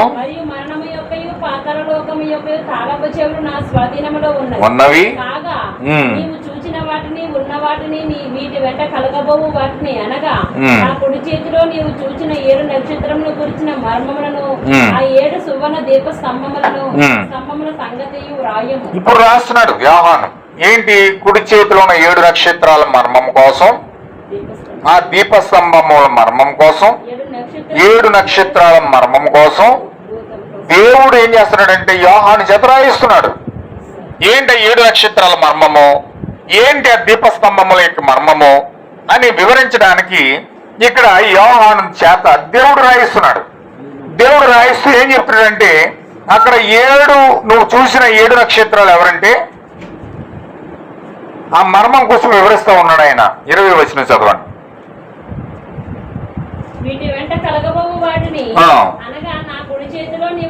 నా కుడి చేతిలో నువ్వు చూసిన 7 నక్షత్రములు కూర్చిన మర్మము, ఆ 7 సువర్ణ దీపస్తంభముల సంగతి రాయము. ఆ 7 నక్షత్రాలు 7 సంఘాలకు దూతలంట. ఏంటంటే ఈ నక్షత్రాలు ఎవరంటే దూతలై ఉన్నారు. ఆ 7 నక్షత్రాలు ఎవరంటే దేవుని చేతిలో ఉన్న 7 నక్షత్రాలు ఎవరంటే 7 దూతలై ఉన్నారు. తర్వాత ఆ 7 దీపస్తంభాల సువర్ణ దీపస్తంభాలు ఏంటంటే 7 సంఘాలు. అంటే 7 నక్షత్రాలు 7 దూతలైతే 7 దీపస్తంభాలు 7 సంఘాలు అయి ఉన్నాయి. ఇప్పుడు 7 సంఘాలకి 7 నక్షత్రాలు దేవుడు పంపిస్తున్నాడు. హల్లెలూయా. అంటే ఒక్కొక్క సంఘానికి ఒక్కొక్క నక్షత్రం వస్తా ఉందన్నమాట. దేవుడు ఒక్కొక్క సంఘానికి ఒక నక్షత్రాన్ని పంపిస్తున్నాడు. అంటే ఒక్కొక్క దూతను పంపిస్తా ఉన్నాడు. అంటే ఎఫెసీ సంఘకాలకు ఒక దూత వస్తుంది, స్వర్ణ సంఘకాలకు ఒక దూత వస్తుంది, పెర్గమ సంఘకాలకు ఒక దూత వస్తుంది, తుయతైర సంఘకాలకు ఒక దూత వస్తుంది, పెర్గమ సంఘకాలకు ఒక సార్దిస్ సంఘకాలకు ఒక దూత వస్తుంది, లవోడికే సంఘకాలని ఒక దూత వస్తుంది. అంటే 7 సంఘాలకి 7 దూతలు దేవుని చేత పంపించబడతా ఉన్నారు. ఆమేన్, హల్లెలూయా. ఇప్పుడు 7 దూతలు 7 సంఘ కాలాలలో 7 దూతలు ఒక్కొక్క సంఘ కాలానికి ఆ ఒక్కొక్క దూత వచ్చి వారిని ఏ విధంగా నడిపించబడాలో, ఏ విధంగా వారిని పురుగొల్పాలో, ఏ విధంగా వారిని ముందుకు నడిపించాలో, ఏ విధంగా దేవుని వాక్యం వైపు తీసుకెళ్లాలో ఈ దూతలు వచ్చి వారిని నడిపిస్తూ సత్యమైన వాక్యంలోనికి ఈ యొక్క సంఘంలో ఉన్న ప్రజలు నడిపిస్తా ఉన్నారు. హల్లెలూయా. దేవుని నామమునకు మహిమ కలుగును గాక. చాలా జాగ్రత్తగా మీరు అర్థం చేసుకోవాలి. ఇక్కడ జరుగుతున్న బైబిల్లో విషయం ఒకటి, ప్రపంచంలో మనం చూస్తుంది ఒకటి, చూసేది ఒకటి, బైబిల్లో రాయబడింది ఒకటి. బైబిల్లోనేమో దేవుడు దూతలు పంచి సంఘాలను ఆ యొక్క పూర్తిగా ఆ యొక్క నిజమైన దేవుని పిల్లలను విడిపించి నిజమైన వాక్యాన్ని నడిపిస్తూ ఉంటే, దెయ్యం ఏం చేస్తున్నట్టు సంఘ శాఖలు సృష్టించి అసలు అందులో దూత ఉన్నట్టు గాని, అందులో నక్షత్రం ఉన్నట్టు గాని, అందులో ఒక సంఘకాలం ఉన్నట్టు గాని ఏ మాత్రము తెలియకుండా వీడు రకరకాల సంఘాలు స్థాపించి ఇదే పరిశుద్ధత, ఇదే దేవుని యొక్క ఆలయం, ఇదే దేవుని యొక్క సంఘం అని ప్రపంచానికి కనుపు లేకుండా చేసి పడేశాడు. ఆమేన్, హల్లెలూయా. బైబిల్లో జరుగుతున్న నగ్న సత్యానికి చూస్తున్న దానికి ఎంత డిఫరెన్స్ ఉన్నదంటే, ఈ రోజు నిజమైన సత్యం ఎక్కడో ఉన్నదో కూడా తెలియని పరిస్థితి, అయోమైన మరి పరిస్థితులు ఈరోజు క్రైస్తవుడు పడి ఉన్నాడు. ఎవరు వింటున్నారా? అర్థమవుతుందండి. ఈరోజు ఎఫెసీ సంఘకాలానికి దూత వచ్చి ఏమని మాట్లాడుతున్నాడంటే, ఇక్కడ మనం 2 అధ్యాయాలు చదివాం. ఇప్పుడు వెళ్దాం, సబ్జెక్ట్లోకి వెళ్దాం. ఎఫెసీ సంఘ పత్రిక, యోహాను పత్రిక 2 అధ్యాయం. ఇప్పుడు నేను చదివిన మ్యాటర్లోకి వస్తున్నాను. ప్రకటన 2 అధ్యాయం. ఇప్పుడు ఎఫెసీలో ఉన్న సంఘపు దూతకు మాట్లాడుతున్నాడు దేవుడు. ఇప్పుడు ఎఫెసీలో ఉన్న సంఘపు దూతకు మాట్లాడుతున్నాడు. ఎందుకంటే ఆ దూతనే పంపించాడు దేవుడు, ఆ నక్షత్రాన్ని పంపించాడు దేవుడు. ఇప్పుడు ఎఫెసీ సంఘకాలానికి ఒక నక్షత్రం ఉంది, ఆ నక్షత్రమే దూత అయి ఉన్నాడు. ఇప్పుడు ఆ దూతకు దేవుడు ఒక లెటర్ రాస్తా ఉన్నాడు. ఇప్పుడు ఆ దూత ఏదైతే లెటర్లో రాయబడి ఉందో ఆ సమాచారం అంతా ఈ సంఘం దగ్గర తీసుకురావాలి. అది ఆ దూత యొక్క బాధ్యత, దేవుడు ఇచ్చిన బాధ్యత. ఆ సంఘాన్ని నడిపించవలసిన బాధ్యత ఆ నక్షత్రానికి ఉంది. ఆ నక్షత్రమే ఆ దూత అయి ఉన్నాడు. ఆ దూత సంఘం మీదకు వచ్చి దేవుడు పంపిన మర్మాన్ని, దేవుడు పంపిన ఆ యొక్క వర్తమానాన్ని ఆ యొక్క సంఘానికి తెలియజేయాలి. ఇప్పుడు తెలియజేయడానికి దూత వస్తుంది. ఎఫెసీ సంఘకాలానికి ఎఫెసీ సంఘకాలంలో పంపించబడిన దూత ఎఫెసీ సంఘకాలం దగ్గరకు వచ్చి మొదటి శతాబ్దంలో ఇప్పుడు ఆ దూత మాట్లాడుతూ ఉంది. ఆ దూతకు దేవుడు పంపిస్తూ ఉన్నాడు. ఆ దూత ఏమని మాట్లాడుతుందో చూడండి ఒకసారి. ఇలా రాశాడు దేవుడు ఆ దూతకి, 7 నక్షత్రములు తన చేత పట్టుకొని 7 దీపస్తంభాల మధ్యలో సంచరించి వాడు చెప్పు సంగతులు ఏమనగా, నీ క్రియలను నీ కష్టము నీ సహను ఎరుగుదును. అదనమాట. ఇప్పుడు మొట్టమొదటి సంఘము, దేవుడు స్థాపించిన సంఘాన్ని స్టార్ట్ చేసి ఆయన ఏం చెప్పాడంటే, అపోస్తులిక సంఘాన్ని అక్కడ ప్రారంభించి, అక్కడ నిజమైన అపోస్తులిక సంఘాన్ని ప్రారంభించి ఆయన ఏం చెప్పాడంటే, ఈ బండ మీద నా సంఘాన్ని కడుతున్నాను, ఈ బండ మీద నా సంఘాన్ని కడుతున్నాను గనుక పాతాళలోక ద్వారములు దీని ఎదుట నిలువనేరవన్నాడు. ఆమేన్, హల్లెలూయా. వింటున్నారండి? నేను ముగింపులోకి వచ్చాను. మరి మీరు చాలా జాగ్రత్తగా శ్రద్ధ పెడితేనే ఈ విషయాలు అర్థమవుతాయి, లేకపోతే అర్థం కావు. ఖచ్చితంగా కొంచెం ప్రార్థన పూర్వకంగా రండి. ఖచ్చితంగా కొన్ని విషయాలు ఇక్కడ చాలా అద్భుతంగా వాక్యం తెలుస్తున్నాడు. నాకు ఎందుకు తెలియదు, చాలా అద్భుతంగా వాక్యం వస్తుంది. నేను ఏదో సింపుల్గా ఒక బాగుని చెప్పేసి వెళ్ళిపోదామని వస్తున్నాను, కానీ దేవుడు ఇంకా ఏదో మాట్లాడేసి అద్భుతమైన మర్మాలను ఇక్కడ తెరిచేస్తున్నాడు. ఈ స్థలాన్ని దేవుడు దీవించాడండి నిజంగా. హల్లెలూయా. చూడండి, ఇక్కడ దేవుడు మాట్లాడుతున్న విషయం ఏంటంటే, నీ క్రియలు నీ కష్టము నీ సహనం ఎరుగుదునని మొదటి సంఘంతో మాట్లాడుతున్నాడు దేవుడు. ఆ మొదటి సంఘం ఎలా ఉందంటే, దేవుడు చెప్పాడు దాన్ని స్థాపించి బండ మీద సంఘాన్ని కడుతున్నాను, దీని ముందు పాతాళాల ఒక ద్వారం నిలబడిన ఎవరు అన్నాడు. అంత శక్తివంతమైన సంఘం అది. వాళ్ళు అలా నడిచి వెళ్తుంటేనండి, ఆ నీడ రోగుల మీద పడితే రోగులు చచ్చిపోయి బతికేసేవారు, స్వస్థపడిచిపోయారు. ఇలా నడిచి వెళ్తున్న నీడ రోగుల మీద పడితే ఆటోమేటిక్గా బతికేసేవారు. వాళ్ళు కూర్చుని ప్రార్థన చేస్తుంటేనంటే గడప కమ్ములు పునాదులు ఇలా వణుకుపోయి అంట, షేక్ అయిపోయేదట. అంత అద్భుతమైన ప్రార్థన చేసేవారు. వాళ్ళు భూమి కంపించేదంట. వాళ్ళు అనుకునేవారు భూమిని తలకిందులు చేసేవాళ్ళు ఎక్కడికి కూడా వచ్చారా అనువారు అంట. భూమి వాళ్ళకి కంపిస్తుండే. హల్లెలూయా. దేవుని నాకు మహిమ కలుగును గాక. వాళ్ళు ప్రార్థించి బట్టలు పట్టుకెళ్ళక చేతి రుమాలు కానీ వాళ్ళు రోగుల మీద వేస్తే రోగులు బతికేసేవారట. సంఘం అంతా ప్రార్థన చేస్తుంటే పౌలు శీలను ఒకసారి చెరసాల్లో పెట్టేశారు. వాళ్ళు అక్కడ ఆరాధన చేస్తున్నారు, వీళ్ళు ఇక్కడ ఆరాధన చేస్తున్నారు. వాళ్ళు అక్కడ ప్రార్థన చేస్తున్నారు, వీళ్ళు ఇక్కడ ప్రార్థన చేస్తున్నారు. ఈ రెండిట్లకి అమ్మాయిని ఇంకా విశ్వాసం ఎప్పుడైతే కలిసిందో చెరసాల బద్దలైపోయిందండి. చెరసాల బద్దలైపోయింది. గేట్లన్నీ మొత్తం తొత్తునిలో పడిపోయి అంత భయంకరంగా జరిగేటప్పటికి చెరసాల యజమాని పరిగెత్తుకొచ్చేసాడండి. ఇలాగని పారిపోరేమనుకుని. ఇలా పారిపోలేదు, అక్కడికి వచ్చి శుభ్రంగా ఆరాధన చేసుకో. దేవుణ్ణి స్తుతించుడి, ఇలా పొడు దేవుణ్ణి స్తుతించుడి. అద్భుతమైన ఆరాధన చేసుకుంటున్నారంట. ఆరాధన చేస్తుంటే చూసి జైలర్ అది ఆశ్చర్యపోడట. ఏంటి ఎంత ఫ్రీగా ఫ్రీడమ్ దొరికిన గేట్లు కూరుకొని మీరు వెళ్ళలేదేంటి? ఏం జరిగింది? మా దేవుడే మార్గాన్ని సిద్ధపరిచేశాడు. దూతలు వచ్చినాయి, ఇక్కడ అన్ని తీసేసాయి. ఇది ప్రభు అయిన దేవుడు భూమి మీదకి వచ్చిన సమయం ఇది. మమ్మల్ని విడిపించడానికి వచ్చిన తరుణం ఇది. అయ్యా మీరు నమ్మిన దేవుడు నేను కూడా నమ్ముకుంటాను, నాకు కూడా బాప్టిజం ఇవ్వండి అయ్యా. బాప్టిజం పొందేసాడు అక్కడ జైలర్. హల్లెలూయా. చాలా అద్భుతమైన కార్యాలు అపోస్తలుల మధ్యలో జరుగుతూ ఉన్నాయి. వాళ్ళు చాలా బలంగా వాక్యాన్ని బోధిస్తున్నారు, బలంగా వాక్యాన్ని బోధిస్తున్నారు, బలంగా సాక్ష్యాన్ని ముద్రిస్తున్నారు. అద్భుతమైన సేవ అక్కడ జరుగుతూ ఉంది. హల్లెలూయా. ఎవడైనా వాక్యం చెప్పడానికి వస్తే, బయట ఎవరైనా వాక్యం దగ్గరకు వస్తే కళ్ళులో కళ్ళు పెట్టి చూసేవారంటారు. కళ్ళులో కళ్ళు పెట్టి మరి చూసి, ఏయ్ నువ్వు పౌలు చెప్పినట్టు వాక్యం చెప్పట్లేదు, నువ్వు తప్పుడు వాక్యం వివరిస్తున్నావు, బయటికి వెళ్ళిపోనివారంట.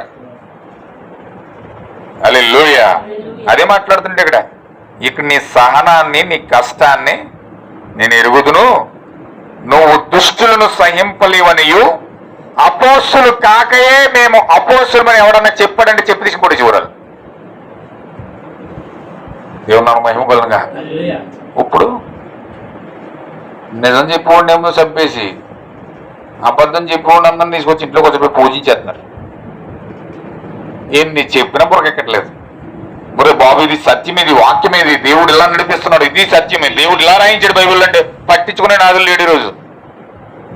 హల్లెలూయా. ఏసీ కారులో వచ్చి పెద్ద కారులోని పెద్ద ఒక 5 కోట్లు ఖర్చు పెట్టి పెద్ద మీటింగ్ పెడితే తండోపోతండోళ్ళు జనాలు వెళ్ళిపోయి పరుగులు నిలిపాడు మేడిపోతారు వెళ్ళిపోయి. ఆడేమో టచ్ అంటే చివరి నుంచి అక్కడ మొత్తం దొండలుగా పడిపోతారు జనాలు. అలాంటి మూమెంట్లు కావాలి ప్రజలకి. ఎవడన్నా ఏసీ కారులో, హెలికాప్టర్లో, పెద్ద పెద్ద బస్సుల్లో, సిటీ బస్సుల్లో, అట్లలో ఏట్లో వస్తే అయ్యి బాబుడి అంత పెద్ద దేవజనుడో పరిగెత్తిపోతున్నారు. సత్యం చెప్పడానికి వస్తే మాత్రం పట్టించుకునే నాదులు లేడు. హల్లెలూయా. కానీ ఆ రోజు అపోస్తలులు అలా లేరండి. ఎవరైనా నిజం చెప్పకపోతే, పౌలు చెప్పినట్లుగా చెప్పకపోతే వాళ్ళు మాట్లాడేవారు, నువ్వు పౌలు చెప్పినట్టు చెప్పట్లేదు అవతల పోనివారు. హల్లెలూయా. దేవుని మహిమ కలుగును గాక. ఆ లేఖనం చూపిస్తాను చూడండి ఒకసారి. అపోస్తల కార్యాలు 17వ అధ్యాయము 11వ వచనం. 10 అపోస్తల కార్యాలు 17వ అధ్యాయం 10వ వచనం. అది చూడండి ఒకసారి లేఖనం చూడండి. వెంటనే సహోదరులు రాత్రి వేళ సౌలును శీలను బెరేగ పంపించిరి. వారు వచ్చి యూదుల సమాజ మందిరంలో ప్రవేశించిరి. వీరు తెస్సలోనికలో ఉన్న వారి కంటే గనులై ఉండిరి గనుక ఆసక్తితో వాక్యమును అంగీకరించి పౌలును శీలను చెప్పిన సంగతులు అలా ఉన్నావో లేవో అని ప్రతిదినము లేఖనమును పరిశోధించు వచ్చిరి.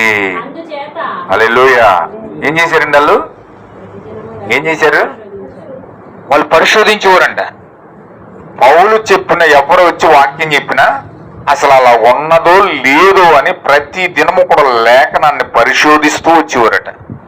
ఈరోజు ఎవరెన్ని చెప్పినా మూలనేసి ఏవో వాళ్ళని వెంబడించడానికి ప్రయత్నం చేస్తున్నారు. కానీ అసలు అది చెప్తుంది బైబిల్లో ఉందా లేదా, దేవుడు అలా రాసి పెట్టాడా లేదా, అసలు బైబిల్లో ఉన్నదా లేదా అలా పదం, ఆ విధంగా దేవుడు అలా చేస్తున్నాడా లేదా, అలాగ ఆజ్ఞాపించాడా లేదా అని పరిశోధించే మనుషులు లేరు ఈ రోజు. కానీ అపోస్తలులు ఏం చేశారో తెలుసండి, ఖచ్చితంగా వాక్యం ఎవరన్నా వచ్చి చెప్తే అలా ఉన్నదో లేదో లేఖనం ప్రతిదినం కూడా పరిశోధించేవారంటారు.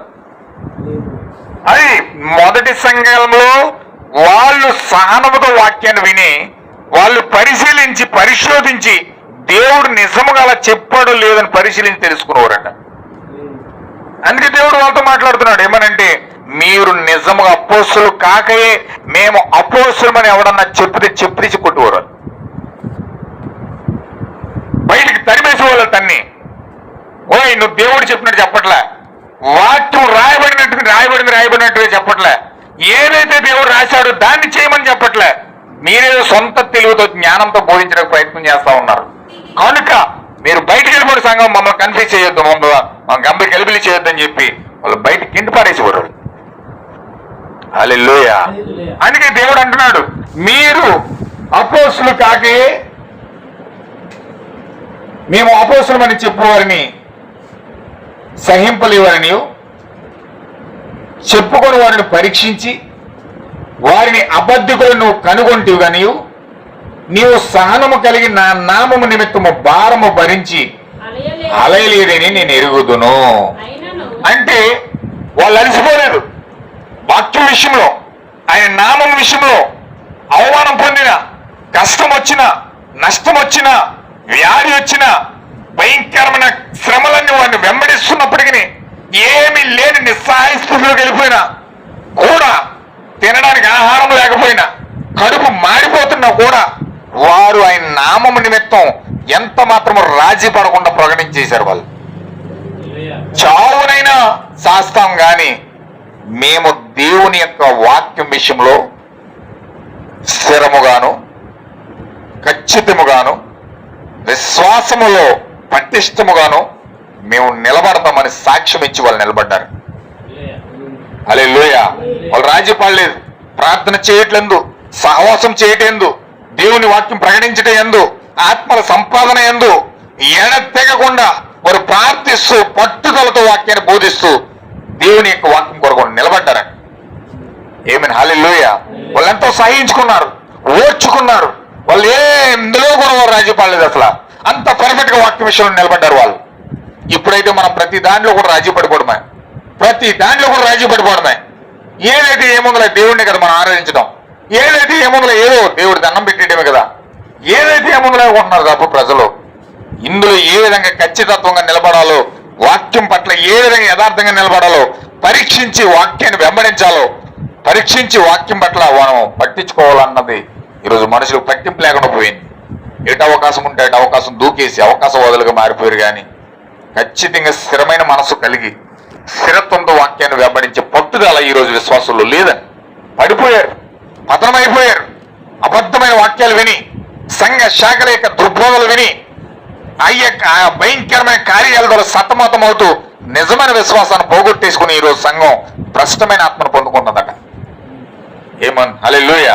ఆ భ్రష్టాత్మ వారు పొందుకోవడం ద్వారా ఈరోజు ఆ యొక్క ఈ మొదటి సంఘం ఎంత పరిపూర్ణంగా పటిష్టంగా పట్టుదలతో నిలబడ్డదో ఈరోజు ఆ పట్టుదల ఈరోజు విశ్వాసంలో లేదని, ఆ పరిపూర్ణత ఈరోజు విశ్వాసంలో లేదని, ఆ విశ్వాసం ఈరోజు విశ్వాసంలో లేదని, ఆ మొదటి సంఘం నిలబడినట్లుగా ఈరోజు క్రైస్తవులు నిలబడలేకపోతా ఉన్నారు, జారిపోతా ఉన్నారు, పడిపోతా ఉన్నారు, లొంగిపోతా ఉన్నారు దెయ్యాలకి. హల్లెలూయా. అందుకే దేవుడు ఆ సంఘాన్ని పొగుడుతూ ఉన్నాడు. మీరు ఆ సహనం విషయంలో, పట్టుదల విషయంలో, ఓర్పు విషయంలో మీరు అలయక నా నామం కోసం మీరు ఎంతగా నిలబడ్డారయ్యా. మిమ్మల్ని నేను మెచ్చుకుంటూ ఉన్నాను, మిమ్మల్ని నేను అభినందిస్తూ ఉన్నాను, మిమ్మల్ని నేను ప్రేమిస్తూ ఉన్నాను, మీకోసం నేను నిలబడుతూ ఉన్నాను అని దేవుడు మొదటి సంఘం కోసం ఆయన సాక్ష్యం ఇస్తూ ఉన్నాడు. దేవుడు నన్ను మహిమగలను గాక సాక్ష్యం ఇచ్చి పొగుడేసి తర్వాత దేవుడు అంటున్నాడు ఇక్కడ చూడండి ఒకసారి. నా నామము నిమిత్తం నువ్వు అలయలేదని భరించి అలలేదని నేను ఎరుగుదును, అయినను మొదట నీకుండిన ప్రేమను నువ్వు వదిలితివి గనుక నేను నీ మీద తప్పు ఒకటి మోపవలసి ఉన్నది. దేవుడు ఎప్పుడు డైరెక్ట్ గా నువ్వు చేసిన తప్పు డైరెక్ట్ గా ఇదిగో ఈ తప్పు చేసావు అని చెప్పడట. ఎవరైనా ప్రేమించిన వ్యక్తి డైరెక్ట్గా వెళ్ళి ముఖం మీద నువ్వు తప్పు చేస్తున్నావు చెప్పడండి, ఎవరో చెప్పరండి. ప్రేమించిన వ్యక్తి ఎలా చెప్తారు తెలుసా? ఫస్ట్ నిన్ను పొగిడి, నిన్ను ఆనందింపజేసి, అలరింపజేసి, ఆ మనిషిని నువ్వు నమ్ముతున్నావు అని చెప్పిన తర్వాత అప్పుడు నువ్వు ప్రేమించి, అప్పుడు ఆ వ్యక్తి వశంలోకి నువ్వు వెళ్ళిన తర్వాత అప్పుడు అతను ఏం చేస్తాడు? నీ తప్పుని చెప్తాడు. నువ్వు ఇలా చేయడం కరెక్ట్ కాదు, నువ్వు ఇలా చేయడం భావ్యం కాదు, ఇది నీ సరైన మార్గం కాదు అని అప్పుడు ఆ వ్యక్తి చెప్తాడట. అప్పుడు అతను ప్రేమిస్తాడు కాబట్టి, ఇష్టపడతాడు కాబట్టి ఆ తప్పుని వెంటనే రిసీవ్ చేసుకుని, అయ్యో నేను ఇలా ఉండకూడదనమాట, నేను ఇలా ఉండకూడదనమాట, అతనికి అతనే అంగీకరించి సరి చేసుకునే స్థితిలోకి వెళ్ళిపోతాడు. హల్లెలూయా. దేవుడు ఎలా శుతిమెత్తగా చెప్తున్నాడు చూడండి తప్పుని. వాళ్ళ పాపాన్ని ఎంత శుతిమెత్తగా చెప్తున్నాడు చూడండి. ఎవడైనా ముఖం మీద వీలు పెట్టేసి రోజు పలానా తప్పు చేస్తాను చీక అన్నాడు అనుకోండి, బావా నువ్వు నవ్వు చెప్పలేదు అంటాడు. అంటాడా లేదండి? అంటాడు లేదా? అది ప్రేమించి అది ఇది పట్టుకెళ్ళి ఇచ్చి చక్కగా పొగిడి ప్రేమించి, అమ్మ నువ్వు ఇలా ఉండడం కరెక్ట్ కాదమ్మా, సరి చేసుకోమని చెప్పు, ఎంత చక్కగా వింటాడు మాట. హల్లెలూయా. దేవుడు నాకు మహిమ కలుగును గాక. ఇక్కడ అదే జరుగుతుంది. ఎప్పుడైతే ఆ యొక్క దేవుడు తప్పు చెప్తా ఉన్నాడు వాళ్ళకి, నువ్వు మొదట ఉండిన ప్రేమను వదిలేసావు అంటున్నాడు. ఏం వదిలేశారు వాళ్ళు? ప్రేమ ఏం వదిలేశారు వాళ్ళు? అసలు ఏ ప్రేమను వదిలేశారు? మొదట ఉండిన ప్రేమ ఏంటి అసలు అన్నది నేను వచ్చే వారం చెప్తాను. ఇప్పుడు మొదలెట్టిన ఉండి ఇంకో గంట పట్టేస్తాను. అందుచేత నేను దాని కంట్లో వెళ్తలేదు, ఎందుకంటే నాకు స్టార్ట్ చేయడం మీద ముగించడం తెలియట్లేదు. దేవుడు నాకు మహిమ కలుగును గాక. అసలు వాళ్ళు ఏ ప్రేమను వదిలేశారు? మీరు వచ్చే వారం నేను మర్చిపోతే నాకు గుర్తు చేయండి. పాస్టర్ గారు మీరు నాకు చెప్తారని చెప్పారు అని చెప్పి నాకు గుర్తు చేయండి. ఖచ్చితంగా వాళ్ళు అసలు ఏ మొదటి ప్రేమ అంటే ఏంటి, అసలు ఏ ప్రేమను వాళ్ళు వదిలేశారు, దేవుడు ఆ సంఘాన్ని ఎందుకు తప్పుపడుతున్నాడు, మీరు మొదటి ఉండిన ప్రేమను వదిలేశారు. చక్కగా ఫస్ట్ సహనంగా ఉన్నారు. అపోస్తులు కాకే అపోస్తులు ఎవరైనా వచ్చి దొంగ ప్రసంగాలు చేస్తే మీరు ఇంత తప్పు చేస్తున్నారని ముఖం మీద చెప్పి బయటకు పంపేసినంత సత్త కలిగిన వాళ్ళు మీరు. అంత విశ్వాసం మీలో ఉంది, అంత సహనం మీలో ఉంది, అంత ఓపిక మీలో ఉంది. ఇలాంటి సంఘము, ఇలాంటి అద్భుతమైన సంఘము ఎందుకు వెనక్కి జారిపోయారు? ఎందుకు పాపములో పడిపోయారు? ఎందుకు మీరు దేవుణ్ణి విసర్జిస్తున్నారు? ఏ ప్రేమను మీరు ఎందుకు వదిలేశారు? అసలు మొదటి పొందుకున్న ప్రేమ ఏంటి?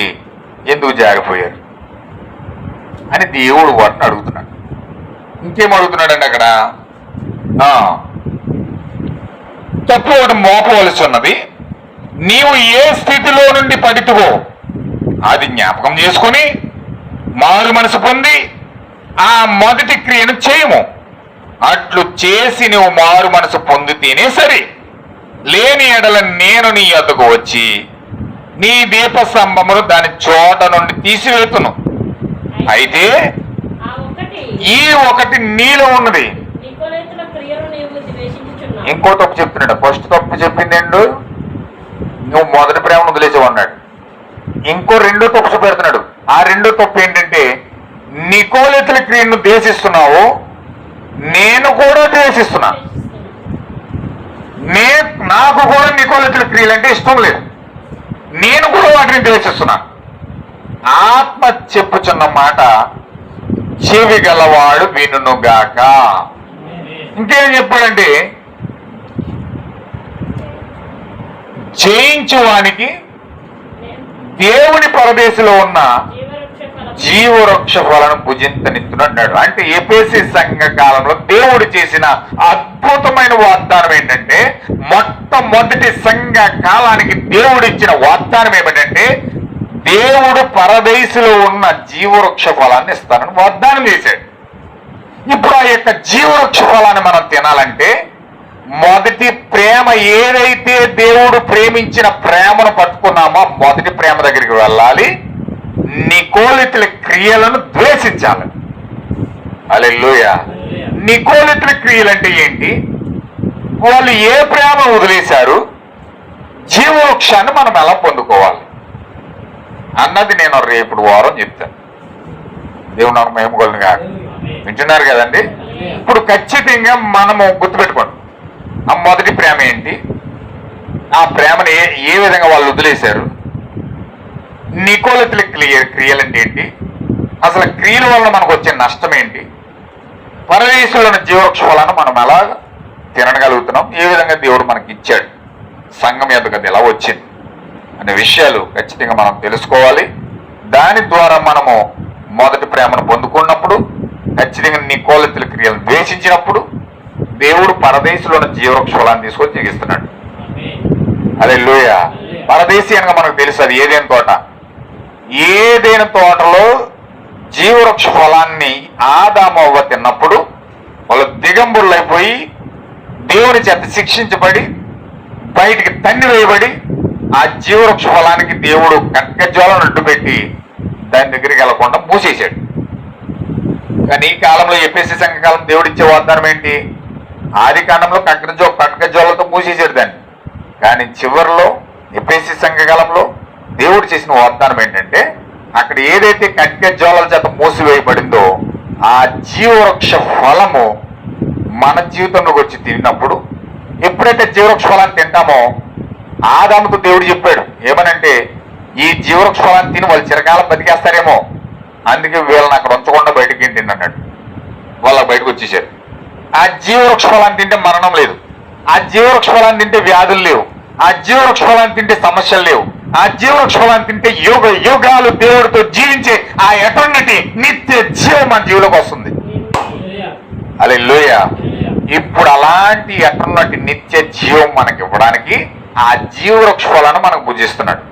ఆ భుజించాలంటే మనం ఏం చేయాలి? మొదటి ప్రేమ దగ్గరికి వెళ్ళాలి. నికోలతుల క్రియలు ద్వేషించాలి. అసలు నికోలతుల క్రియలు ఏంటి, ఆ మొదటి ప్రేమ ఏంటి మనం తెలుసుకున్నప్పుడు ఖచ్చితంగా జీవవృక్ష ఫలం దగ్గరికి వెళ్తాం, దాన్ని భుజిస్తాం, మరణం లేని జీవితం నిత్య జీవమును మనం పొందుకుంటాం. దేవుడు అద్భుతమైన కృప మనకి ఇవ్వబోతూ ఉన్నాడు. దేవుడు వాక్యమును దీవించును గాక. ఆమేన్. ప్రార్థన చేద్దాం. అందరూ కూడా ఒక్కసారి మీ స్థలాల్లో కళ్ళు మూసుకుని చిన్న ప్రార్థన మీ హృదయాల్లో చేసుకోవాలని ప్రభు గారికి మేము మనవి చేస్తా ఉన్నాం. చక్కగా ఒబీడియన్స్గా మిమ్మల్ని మీరు తగ్గించుకొని చక్కగా దేవుని వాక్యాన్ని వెతికేరి దేవుడు అద్భుతమైన వర్తమానం మనకి ఇచ్చాడు కనుక మీరు చక్కగా ప్రార్థించి దేవుని కృపను వేడుకోవని, దేవుని కృపను కొనియాడమని, దేవుని కృపను ఆహ్వానించమని మిమ్మల్ని ప్రభుని యేసుక్రీస్తునామమున మనవి చేస్తా ఉన్నాను. ఓ మా ప్రియమైన సహోదరుడా, సహోదరి, ఇది నీకు అనుకూలమైన సమయం, ఇదే నీకు రక్షణ సమయం, ఇదే నీకు విడిపించబడిన సమయం. నిజంగా అద్భుతమైన దేవుడు మనకు అద్భుతమైన వర్తమానం మనకి ఇచ్చాడు. నిజంగా 7 సంఘ కాలాల గుండా 7 నక్షత్రాలు భూమి మీదకి వచ్చి ఒక్కొక్క సంఘ కాలానికి ఒక్కొక్క నక్షత్రం, ఒక్కొక్క దూత భూమి మీదకి వచ్చి తన వర్తమానం తెలియజేస్తా ఉన్నాడు. ఎఫెసీ సంఘకాలను దూత వచ్చి వివరిస్తా ఉంది. నీ సహనము, నీ కష్టము నేను ఎరుగుదును. నువ్వు అపోస్తులు కాకే అపోస్తులు అని చెప్పిన వారిని బయటికి గెంటి పడేసి నిజమైన సత్యాన్ని మాత్రమే పట్టుకుని దాంతో నిలబడ్డావు. కానీ కాలానుగుణంగా కొంత సమయం అయ్యేసరికి నీ జీవితంలో పాపం ఎంటర్ అయిపోయింది, నీ జీవితంలోకి అసూయ ఎంటర్ అయిపోయింది, నీ జీవితంలో ద్వేషం ఎంటర్ అయిపోయింది, నీ జీవితంలో సమస్త కల్మషం ఎంటర్ అయిపోయింది. ఆ మొదటి ప్రేమను వదిలేసావు. అయ్యో, నువ్వు మారు మనసు పొంది ఆ మొదటి ప్రేమ పొందుకుంటేనే సరి, లేని ఎడలని దీపస్తంభం మీదన్న ఆ యొక్క మా అగ్నిని తీసేస్తానని చెప్పి దేవుడు చెప్తా ఉన్నాడు. అంతే మాత్రమే కాదు, నికోలతుల క్రియలు ద్వేషిస్తున్నావు, నువ్వు కూడా ద్వేషించాలని చెప్తున్నాడు ఆయన. ఈ 2 చేస్తే మనకు జీవవృక్ష ఫలాలు భుజింపనిస్తుందని దేవుడు మనకు వాగ్దానం చేశాడు. తల్లి, ఈరోజు అద్భుతమైన కృప, ఆ జీవవృక్ష ఫలాలు తినే కృప మనకి ఇచ్చాడు ఆయన. నిజంగా నీవు ఆ కృపను పొందుకోవాలంటే కోల్పోయిన మొదటి ప్రేమ ఏంటి, ఆ నికోలతుల క్రియలు అంటే ఏంటి, దాన్ని ఏ విధంగా దేవుడు ద్వేషిస్తున్నాడు. దేవుడు ద్వేషించిన నువ్వు కూడా ద్వేషిస్తే, నీ హృదయం ఆయన హృదయం ఒకటిగా మారితే, నీ ఆలోచన ఆయన ఆలోచన ఒకటిగా మారితే, ఖచ్చితంగా దేవుడు అద్భుతమైన కృప నీకు ఇచ్చి ఆయన మనసుకు తగినట్లుగా నేను మార్చి క్రీస్తుకు కలిగిన మనసు నీకును ఇచ్చి అద్భుతమైన స్థానంలోనికి దేవుడు తీసుకెళ్ళబోతా ఉన్నాడు. ఓ అద్భుతమైన కృప దేవుడు నీకు ఇవ్వబోతా ఉన్నాడు. అద్భుతమైన ప్రేమ నీకు పంచబోతా ఉన్నాడు ఆయన. నువ్వు మొదటి ప్రేమ దగ్గరికి వెళ్ళాలి. ఖచ్చితంగా నిజమైన వాక్యాన్ని పరిశీలించాలి, పరిశోధించాలి. నిజం ఎవరైనా చెబుతున్నప్పుడు అది నిజమా కాదా అని ప్రతిదీ కూడా పరిశీలించి సత్యమును కనుగొని దాంట్లో నడుచుకోవడానికి దేవుడు అద్భుతమైన కృపనిస్తా ఉన్నాడు కనుక దాన్ని మీరు పట్టుకొని పరిశీలించి వెతకమని, నిజమైన సత్యాన్ని మీరు కనుగొని సర్వ సత్యంలోనికి మీరు అడుగు పెట్టాలని ప్రభువైన యేసుక్రీస్తు నామములో నేను ఆనబెట్టుచున్నాను. ఖచ్చితంగా ఆ కృప, ఆ భాగ్యము దేవుడు మీకు ఇవ్వాలని మనం ప్రార్థించేద్దాం. దేవుడు మిమ్మల్ని దీవించును గాక. ప్రార్థన చేసుకుందాం. చివరి ప్రార్థన మన మధ్యలో ఉన్న శ్రీను గారు చేస్తారు. చివరి ప్రార్థన చేసుకుని ముగించుకుందాం.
గొప్ప దేవుడు, సర్వోన్నతుడ, సజీవుడిని వందనాలు. నీ అద్భుతమైన కృపను బట్టి ఈరోజు ఈ కూటమి జరిగించడానికి కృపనిచ్చావు.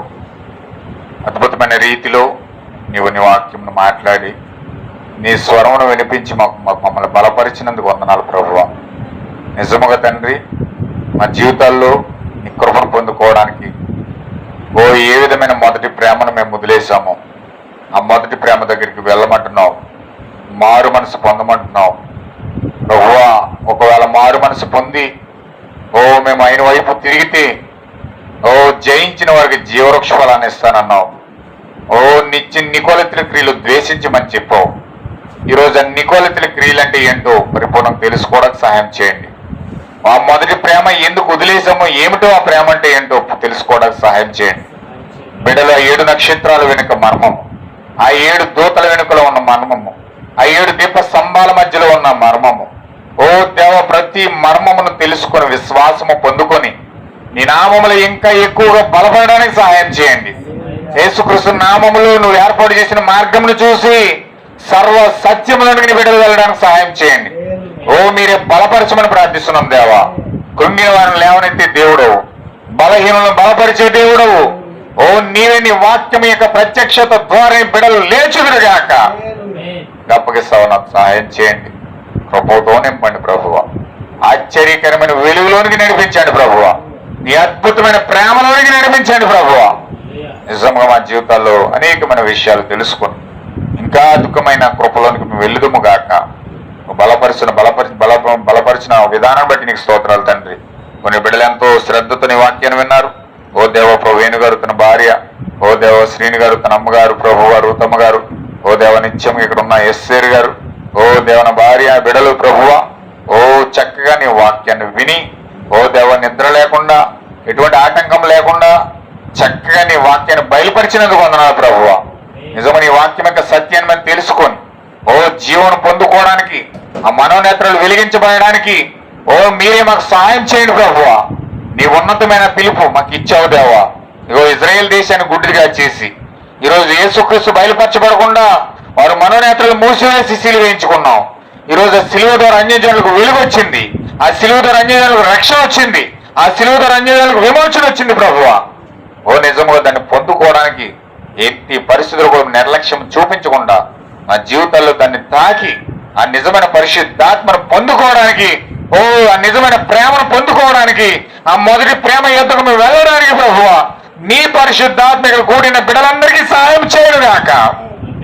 ఇవి మహిమ ఘనత ప్రభువులు పొందుకోమని నీ ఉన్నతమైన స్థానంలోకి నడిపించమని నీకు అప్పగిస్తూ వచ్చిన ప్రతి బిడ్డను మీద దీవించమని, కుటుంబాలు దీవించమని, వారి బిడ్డలు దీవించమని, మనవాళ్ళు మునుమన వాళ్ళందరినీ కూడా నీ యొక్క ఆత్మ చేత అభిషేకించమని దేవ ప్రభువా ఇక్కడ కూడి వస్తున్న ప్రతి బిడ్డను మీరే మీ నామములో దీవించమని ప్రభు నీకు అప్పగిస్తూ, అన్నింటికంటే ముఖ్యంగా ఈ వర్తమానం యొక్క ముఖ్య ఉద్దేశమును తెలుసుకొని వారి జీవితాలు సరి చేసుకొని కట్టుకుందరు గాక. నీకు అప్పగిస్తూ మహిమ ఘనత ప్రభువులు పొందుకోమని ప్రభు అయిన యేసుక్రీస్తు నామంలో ప్రార్థిస్తూ ఉన్నాం తండ్రి, ఆమేన్. మన ప్రభు యేసుక్రీస్తు ప్రశస్తమైన కృప, అద్భుతమైన ప్రేమ ఈరోజు మన జీవితంలో ఏదైతే కోల్పోయామో ఆ నిజమైన ప్రేమలోనికి పరిశుద్ధాత్మ మనందరినీ నడిపించడానికి, ఆయన జీవవృక్ష ఫలము తినడానికి యోగ్యత దయచేసినట్లుగా పరిశుద్ధాత్మ మనందరికీ ఈ కూటమి ఏర్పాటు చేసిన కుటుంబానికి పరిశుద్ధాత్మ కలుగు చేయునుగాక. ఆమేన్, ఆమేన్. అందరికీ వందనాలండి. God bless you all. Shalom all of you. దేవుడు మిమ్మల్ని దీవించునుగాక. God bless you all. God bless you.